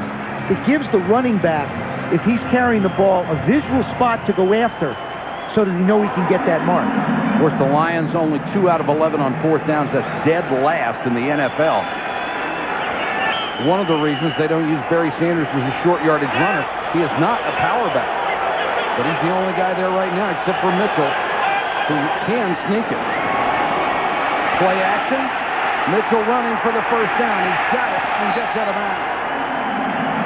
Well, Mike, I got to be honest with you. If I'm Coach Fazio of the Minnesota Vikings defense, that's the last thing I expect on 4th and 1. That's a good call by Tom Moore. Derek Alexander has got contain on Scott Mitchell. You'll see him down here, number 90. Here he comes up the field. Oh, no. That was the thought that went through his mind. Oh, no. Let Scott get outside. Well, you get 2 numbers back there, 20 and 19. The last one you expect is 19.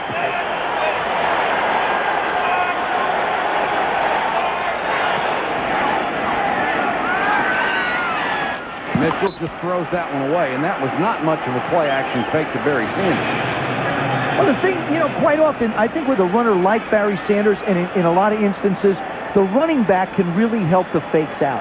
As a quarterback, you want to get the ball down, and you got to get your head up to see where you want to throw it. Boomer Esiason does a great job of staying with it because he can pre-read defenses real well. I felt that Joe Montana was just fabulous. I used to study both of them to learn how they did it. 2nd and 10.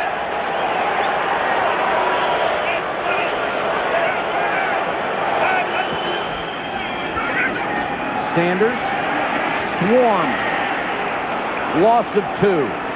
Keep in mind, the Lions have not been mathematically eliminated yet. This is more than a pride game for them.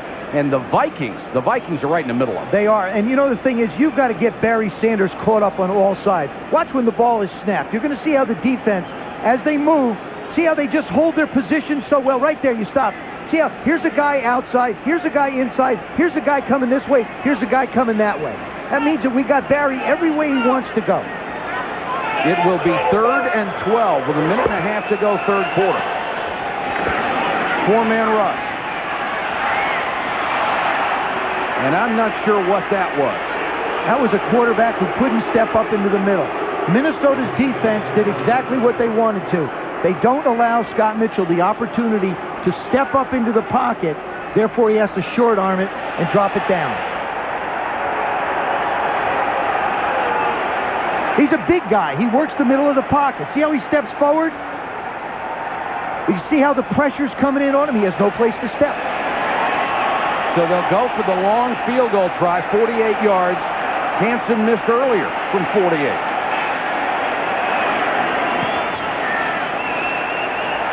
He gets this one through. Jason Hansen on the board from 48 yards out. 17-13. Only a 4-point game late third quarter. 17-13. A 48-yard field goal has made it a 4-point game. Here's how big this game is for Minnesota. A win tonight, they would tie Philadelphia and Washington, two teams who have lost their games, for second place, as those three teams fight for 2 wild card spots. And they hold all tiebreakers there, too. Yes, they do. And they play Tampa Bay and then at Green Bay. And even if they finish at 9-7, they would have the tiebreaker advantage over Philadelphia if that's the way it ends up. Who would have thought the Vikings would be in this good shape a month ago? Palmer, a yard deep.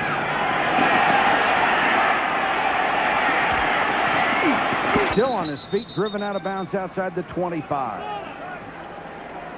Join ESPN Thursday evening for a night of gridiron greats. It starts at 7:30 with the Pro Bowl Selection Show. Watch as we announce this year's squads. Then at 8:30, we honor the top collegians, coaches, and teams on the Home Depot College Football Awards Show. It's a night of gridiron greats from Walt Disney World in Orlando, Thursday beginning at 7:30. Most teams will be voting tomorrow for the Pro Bowl as well. Yes, sir. And there's a guy who ought to go, John Randall. We haven't seen the forklift move tonight, but it's not for lack of trying. Leroy Horde held up by Pepper Johnson.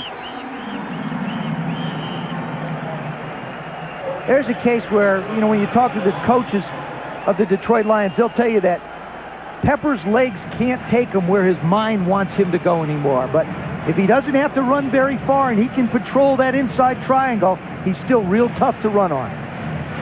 Been one of the real great run stoppers for 11 years. And the defense in the second half has really shut down Minnesota, held them to 15 total yards.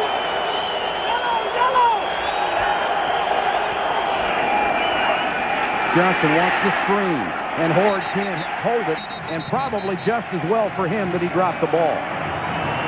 Shane Bonham got into Brad Johnson, and then Henry Thomas was out there covering Horde on the screen. See, Mike, I like to evaluate coaches by their ability to make adjustments at halftime. Jim Eddy, I think, has done a terrific job with this Lion defense, adjusting to what hurt him, what the Vikings were doing on offense. I felt that Joe Gibbs was one of the greatest halftime adjusters I'd ever been around. And Jim Eddy has just done a fabulous job with this defense, making some subtle changes. Camp Lee checks in on 3rd and 9.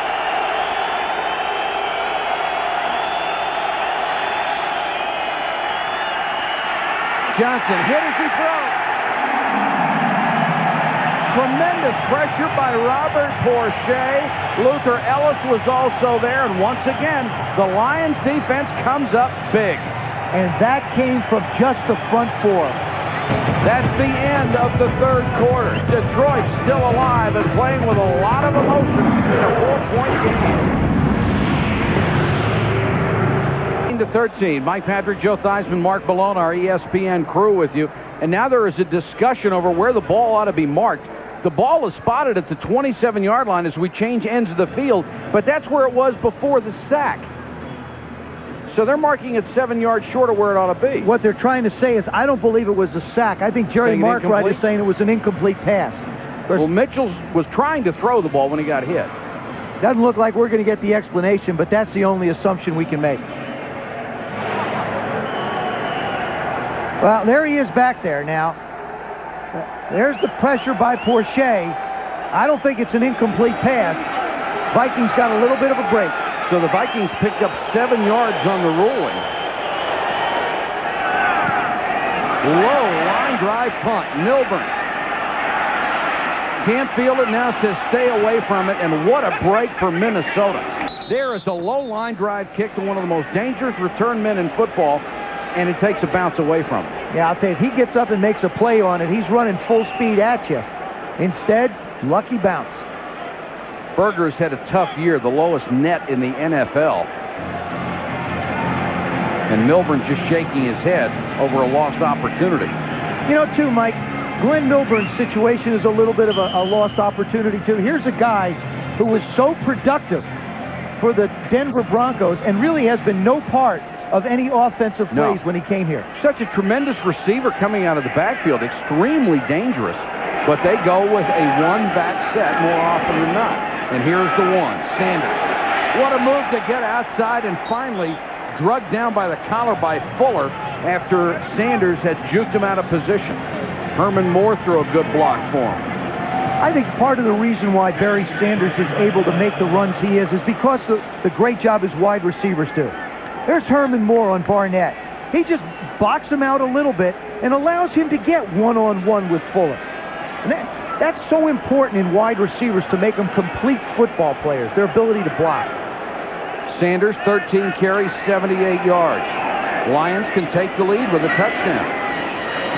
Sanders straight up the middle and wrapped up by Fernando Smith as he dives forward for a first down. Jim Eddy on the right there, talking to his defense.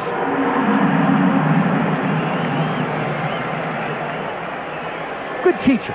You know, he's not screaming and yelling. He's teaching. He's telling his troops, hey, you guys are doing a good job. Keep it up. You got to, move around a little bit. Quiet, unassuming gentleman.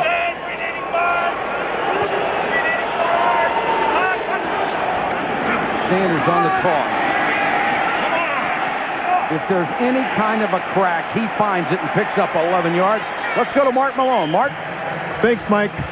John Randall in our Packard Bell spotlight, one of the premier defensive tackles this league has seen in a long time. He's done a pretty good job against Barry Sanders in the pass tonight. Check him out right here, playing the cutback off the rookie Hardings. Does a great job making ground. And watch the stunt here. Watch how much speed he generates to get to the rookie Hardings. Bang! Creates separation right there. Look at that. Knocks him back and is able to chase Mitchell out of the pocket and finally make the play. He's had a hard night. A lot of work in there, but he's helping his football team, Mike. Always does, Mark. 2nd and 1. Sanders trying to get outside. Barnett came up in a hurry along with Smith. Let's go back to Mark. All right, Mike. So far, here are the numbers on John Randall. Nothing real spectacular. He's been double-teamed 10 out of 44 plays. They've rushed at him 3 times, only 7 yards. He's got 1.5 tackles. One of those, of course, for the loss on the cutback. 2 quarterback pressures. He's working hard. And one of the great inside pass rushers in the history of the National Football League. First down, Detroit at its own 46. 12 minutes, 34 seconds to go in the game. Mitchell into flat, nearly picked off, but caught by Price. Derek Price with his first catch. The rookie, his first catch in the NFL. Nice, almost picked. Yeah, but nice concentration. He manages to snatch it out of the air and get it into himself. It's coming right down low to you. Number 82 releases out into the flat. Mitchell sets strong. There's the play. Dwayne Washington thought he had one, and it winds up going the other way. See him slap his hands. Darn. And Price breathing a little easier as he saw a Minnesota uniform flash by. First down at the Minnesota 40-yard line.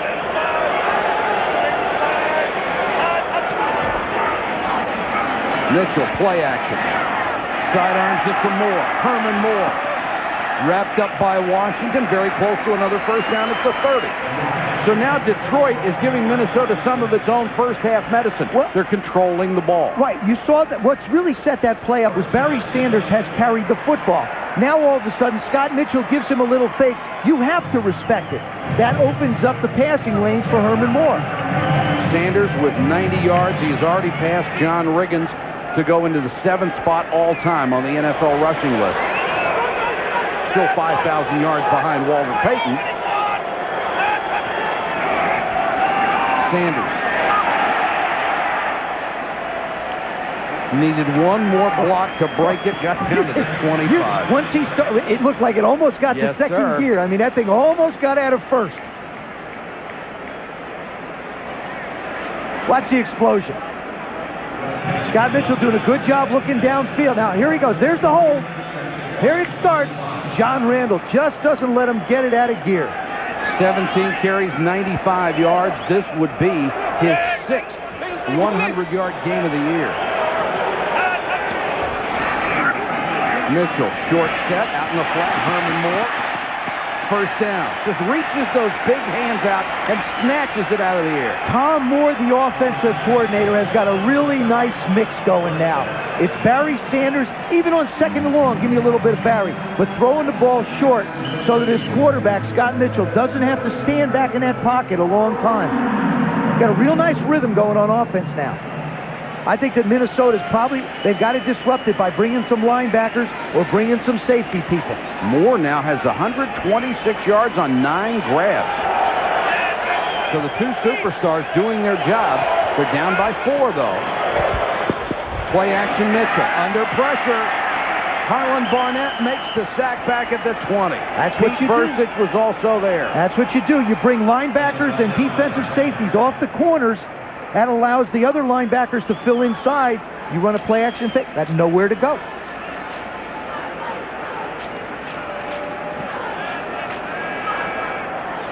Barry Sanders being called upon the block. He doesn't get it on Harlan Barnett.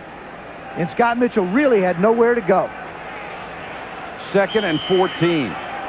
The clock really being eaten up by this drive, and now the Lions are going to take a timeout to talk about it on a critical drive for them, down by 4. ESPN Sunday Night NFL is brought to you by Beck's. Taste German beer at its finest. Beck's, America's favorite German beer. By DirecTV, satellite TV at its best. And by Gateway 2000, personalized computers shipped factory direct. The Detroit Lions trying to cling to that thread of life they have left. They're down by 4. An impressive drive here, but they face 2nd and 14.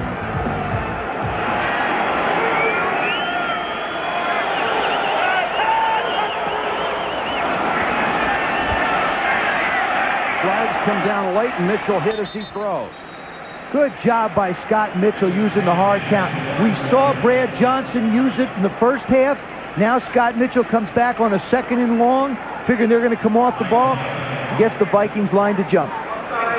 Number 91, defense. 5-yard penalty. 2nd down. They're calling on Martin Harrison, but he had company. Showing the 2nd flag against the Vikings tonight in a relatively penalty-free game. So instead of 2nd and 14, it's 2nd and 9.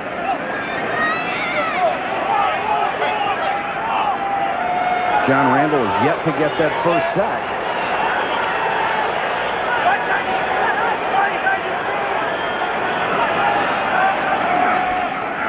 Mitchell again, short set, hit as he throws. Moore can't get it. Herman Moore double covered in the end zone and couldn't pull it down before he ran out of real estate. That time Scott Mitchell just doesn't get enough time because John Randall is all over him. He's standing up, not down in a 3-point stance. Zephyrus Moss tries to come out and block him, but you can't, you can't block a guy who's 5'9" down low. He just doesn't get knocked down. And there's the play almost by Herman Moore. What a job Randall did keeping him away from his feet and maintaining his balance. 3rd and 9.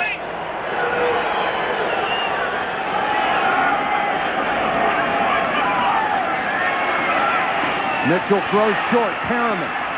And Perriman wrapped up at the 13 by Griffith. Well short of the first down.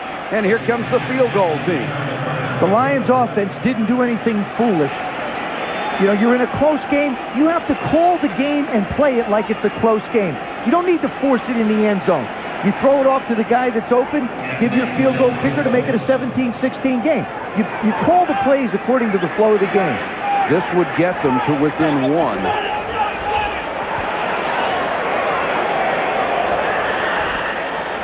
This will be from 31 yards. Hansen has already hit from 30 and 48 after missing from 48. And knocks it straight through. Jason Hansen with 3 field goals, and we have a 1-point game in Detroit. The area. You'll see he's playing over the left guard. That's where 14 are. That's where he normally plays. Then he moves outside to the end position. Played there 10 times. Then he went over the right side. Didn't really like it over there. Now he comes in here, has 22 times. What he'll do is he'll look at that offensive line, and he'll try and find a weak link. That's what Joe Bugle, the offensive line coaching coordinator of the Raiders, told us. He says Randall just looks for the guy that he thinks is going to be the weak link and then wear him out. So far, he hasn't found one for Detroit. And you don't want to be selected either. No. 1-point game with 8:31 left to go. Palmer from the 2. Good wedge in front. David Palmer out of Alabama to the 34. The worldwide leader in sports brings you the first 24-hour all-sports news network. ESPN News is now the place to turn for breaking news and in-depth stories in the world of sports. To get ESPN News, call your local cable operator or satellite program provider. Now, is Minnesota going to adjust on offense? Detroit has done a good job, as you pointed out, in the second half of making their adjustment. I think what they have to do is they have to go back and do what they did in the first drives. You see, they had 14 first downs in the first 3 drives. They've got to go back to screens and short passes to the back. Play action to Horde. Johnson throws downfield, has it complete to Chris Carter. He'll have a first down near his own 45-yard line.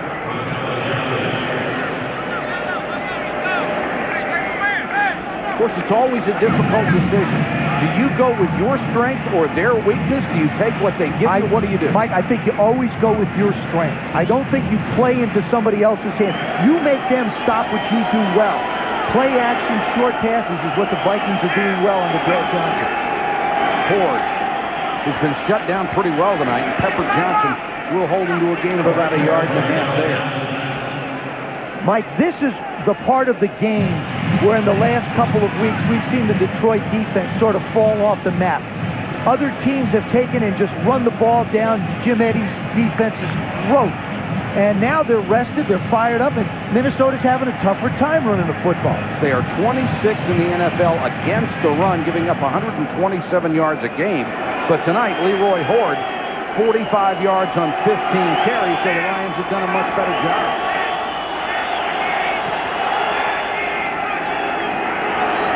Horde again on 2nd and 8. Big hole off the right side, and Leroy Horde lowers the shoulder and got enough yardage to pick up the first down. But that was a tough run. It was a tough run, but what a great play by Benny Blades. He was trailing Leroy Horde all the way and then just sold out. I mean, he chased him all the way around, sold out to make the play. This is a guy who's been hurt and beat up. You'll see Benny Blades come around. There's number 36 chasing. Look at this.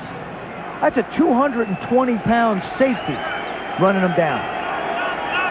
Blades out of Miami, one of the toughest players you'll ever find in the NFL. Johnson, naked boot, and throws incomplete. Porsche did a nice job not buying the fake at all, and then not only being in the area, but applying pressure on Johnson. Robert Porsche does a good job of staying home. Doesn't buy the fake. Look, you see his eyes? See him keep an eye on Johnson? That's it. That's good defensive play. Wouldn't have been much of a gain anyway. Robert Porsche with a couple of sacks tonight, 10 for the year. That's a career high.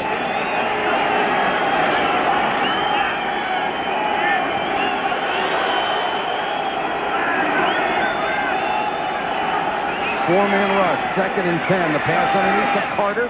Carter diving for as much yardage as he can get to the 36-yard line, a couple short of a first down. Pepper Johnson on the cover. See, I think Minnesota on that play looked more like what they tried to do in the first half. I think, this gives you the option of trying to power it through. I would look for a little play action again, maybe another little dump off. From here, it would be a 53-yard field goal attempt if they wanted to go for that. The numbers on Johnson after an exceptionally productive first half. He struggled a little. You got to figure Amp Lee on a linebacker again. Instead, they go with the same play the third time. It's worked that well all 3 times. Nobody in the hole, you go right up the middle. What happens is Minnesota lines up in that same formation. Detroit defenses it the same way. And Brad Johnson does the same thing. Again, there's nobody in the middle. There's nobody there. I mean, Jeff Christie, the center's got to run 3 yards to block somebody. I mean, if your quarterback can get 4 steps on a snake before he's touched by anybody, you got something. All you can do is squeeze your tackles down a little bit.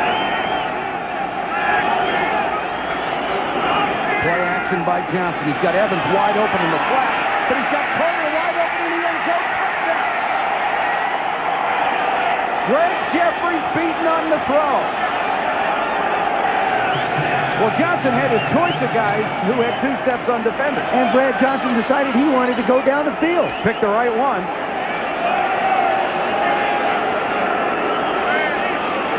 Good play action fake, holds the linebackers, allows them to make the move up the field. Boom, got it. Greg Jeffries hung out to dry. Chris Carter, 7 catches, 83 yards.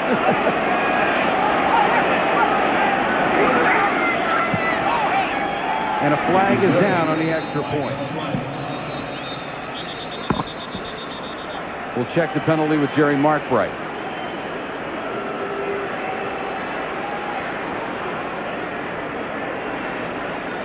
Illegal participation. I assume they had 12 on the field. Illegal participation. Yes. Michael, excuse me. It sounds a lot worse than it is.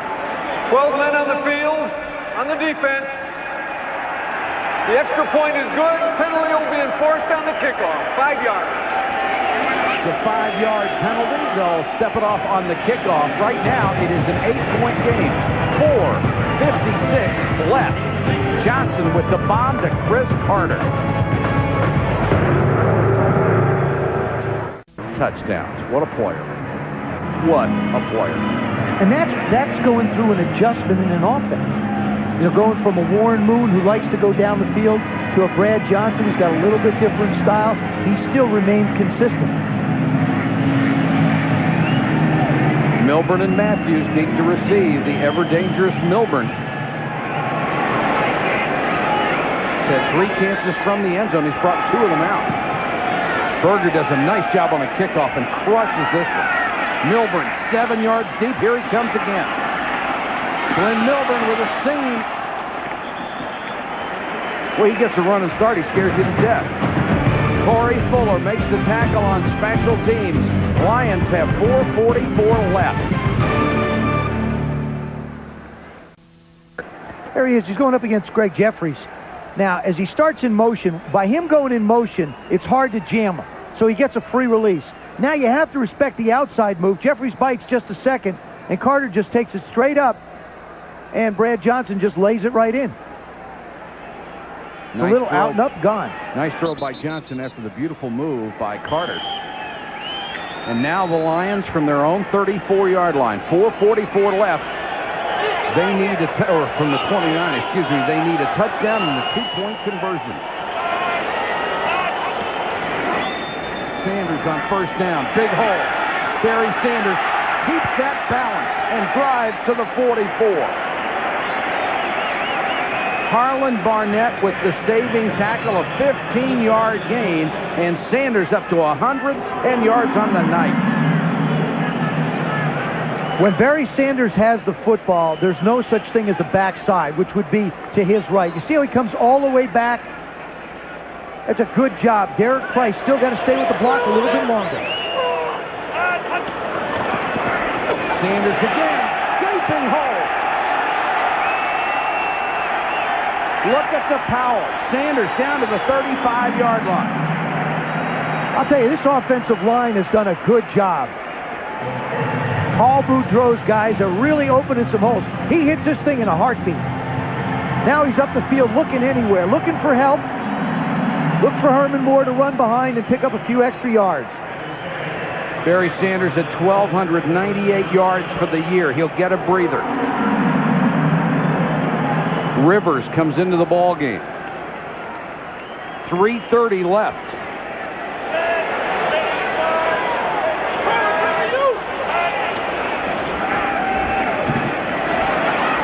Mitchell over the middle to the 2-yard line. Johnny Morton.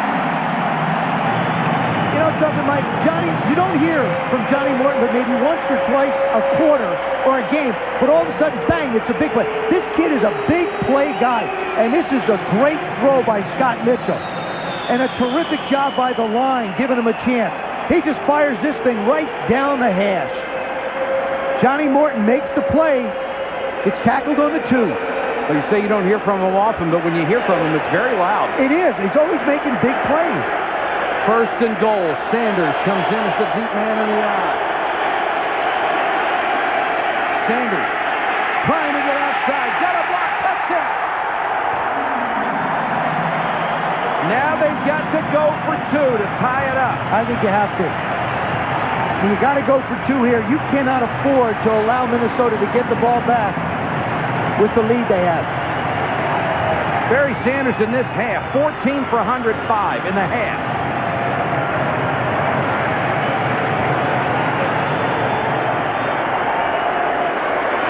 Two-point conversion. What's your play here? I think what you do is you get Barry Sanders maybe out of the backfield running one-on-one.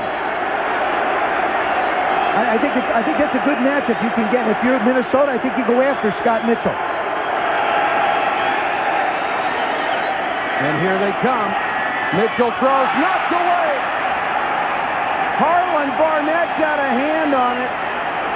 Intended for Morton, or Robert Griffith, excuse me, got the hand on it. Morton, the intended receiver, so the two-point conversion fails. Robert Griffith is a safety, but he can cover as well as a corner.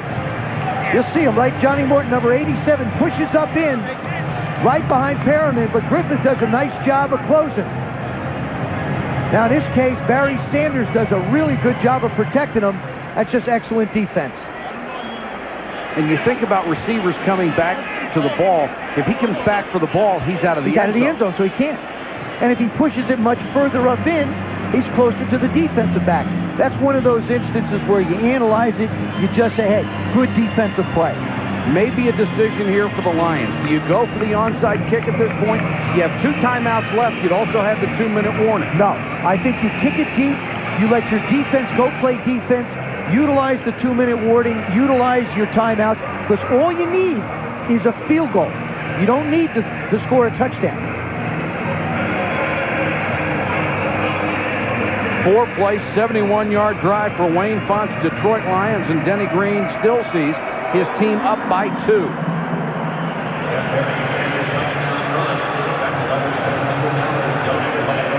Minnesota's going to call a timeout now because they don't have their hands team, receiving team on the field. So what do I mean by hands team? That's the receivers and the tight ends and the guys that have good hands.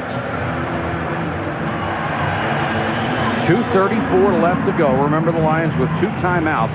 So if their defense can hold on the first series, they would get the ball back with plenty of time left. Let's check in with Mark Malone. Mark? Thanks, Mike. Right now we're going to take a look at the Lions secondary in our spotlight. They have been the difference so far in this football game in terms of giving up the big play. Early on, Ryan McNeil did a good job, aggressive with Carter down at the end zone, kept him out, no touchdown pass. But when he went out with cramps, they went to Greg Jeffries, and look at that. He gives big ground on Carter. And then, of course, you showed, Joe, the nice out and up move against the 4-year corner out of Virginia. Touchdown. It's been a tough night for the young man as he's come in for Ryan McNeil. Here are the numbers so far. They've thrown at the corners of Detroit 12 times. Opponent reception 7 for 80 yards and a touchdown. They've only made 3 passes defense. So far, they've got McNeil, or excuse me. Back to you, Mike. All right, Mark, let's see what the Lions do. They are going to go for the onside kick. And that ball goes out of bounds. Flags fly. You know, Mike, I just don't agree with that one bit. I really don't. You've got enough timeouts to allow your defense to go out there. I mean, it goes out of bounds, so you give them good field position. Especially when you only need a field goal. And that's right. And even if they catch it, they're going to have it on the other side of the 50.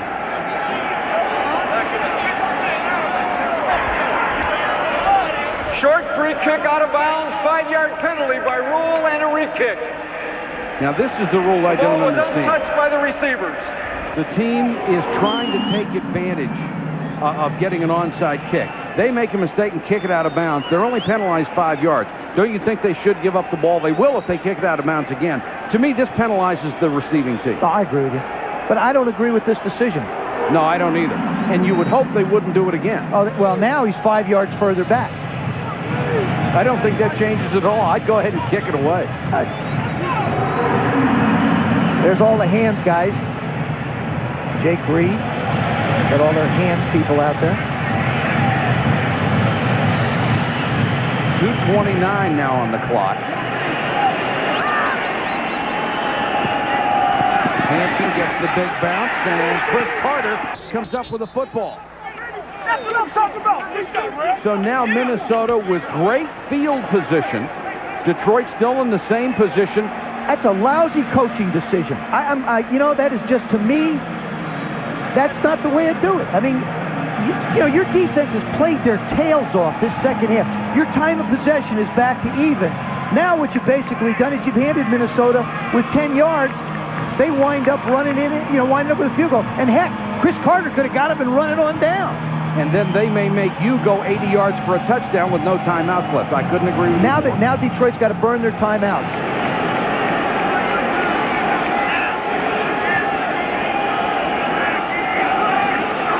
Leroy Hoard just trying to protect the football. He does more than that. Hoard cracks down to the 21-yard line. And now Detroit is in a whole lot of trouble.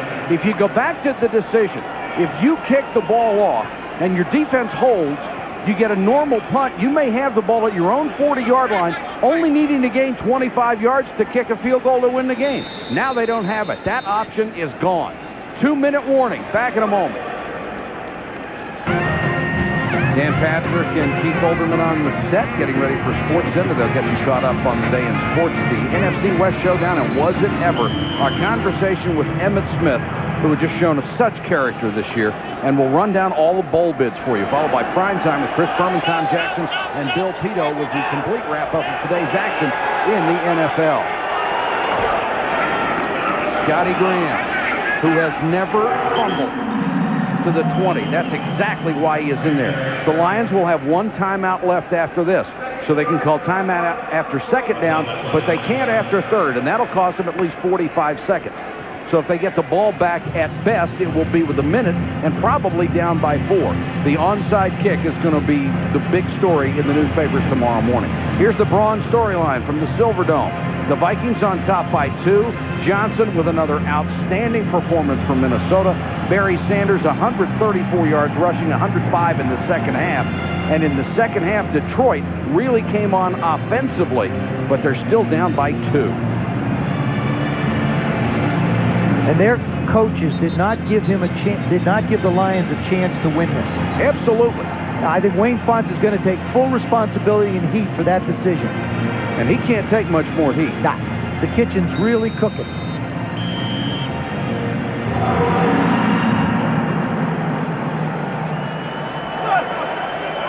Second and 9. Dennis Green, on the other hand, his future is looking brighter in the last month. Graham pounds his way down to the 14. The Lions will use their last timeout as Shane Bonham makes the tackle. 1 minute, 48 seconds left to go in the game.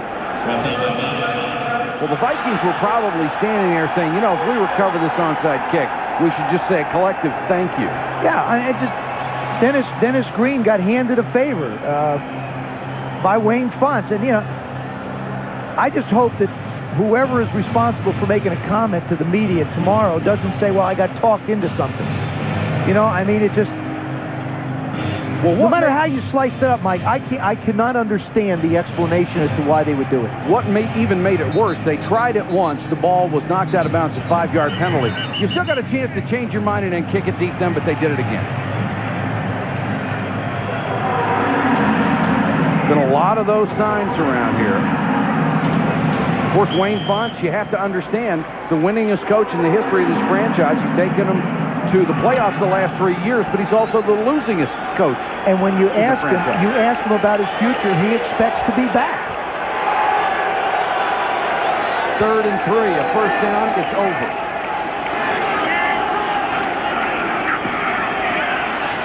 It's over. Scotty Graham inside the 7-yard line. Blades makes the tackle. The Lions are out of timeout and out of chances. They will go to 5 and 9. And William Clay Ford, who said he won't make a decision until the end of the year, at least publicly, may have already made up his mind tonight. And the Minnesota Vikings, hey, they have been on a roll since Brad Johnson became the quarterback of this football. Well, Brad Johnson, Leroy Horde has given them a running game. They've gotten healthier on the defensive side of the ball. Next week, they will have available a healthy Warren Moon. If they want to make the change, I don't believe they will. And now they'll just kneel down and kill the clock with 1:03. Old friend of mine, you sing a song, Mike. Turn out the light. The party's over. And there will be a party in Minnesota. Here's the wild card update through the conclusion of this game. San Francisco now out of first place in the NFC West. Do you believe it? They have a lock on the first wild card so far. Then Minnesota, Philadelphia, and Washington. Minnesota with the tiebreaker advantage. So this is a huge win for them tonight. And for Detroit, no chance of a playoff. And the decision by Wayne Fontes to go for the onside kick may just have sealed his fate.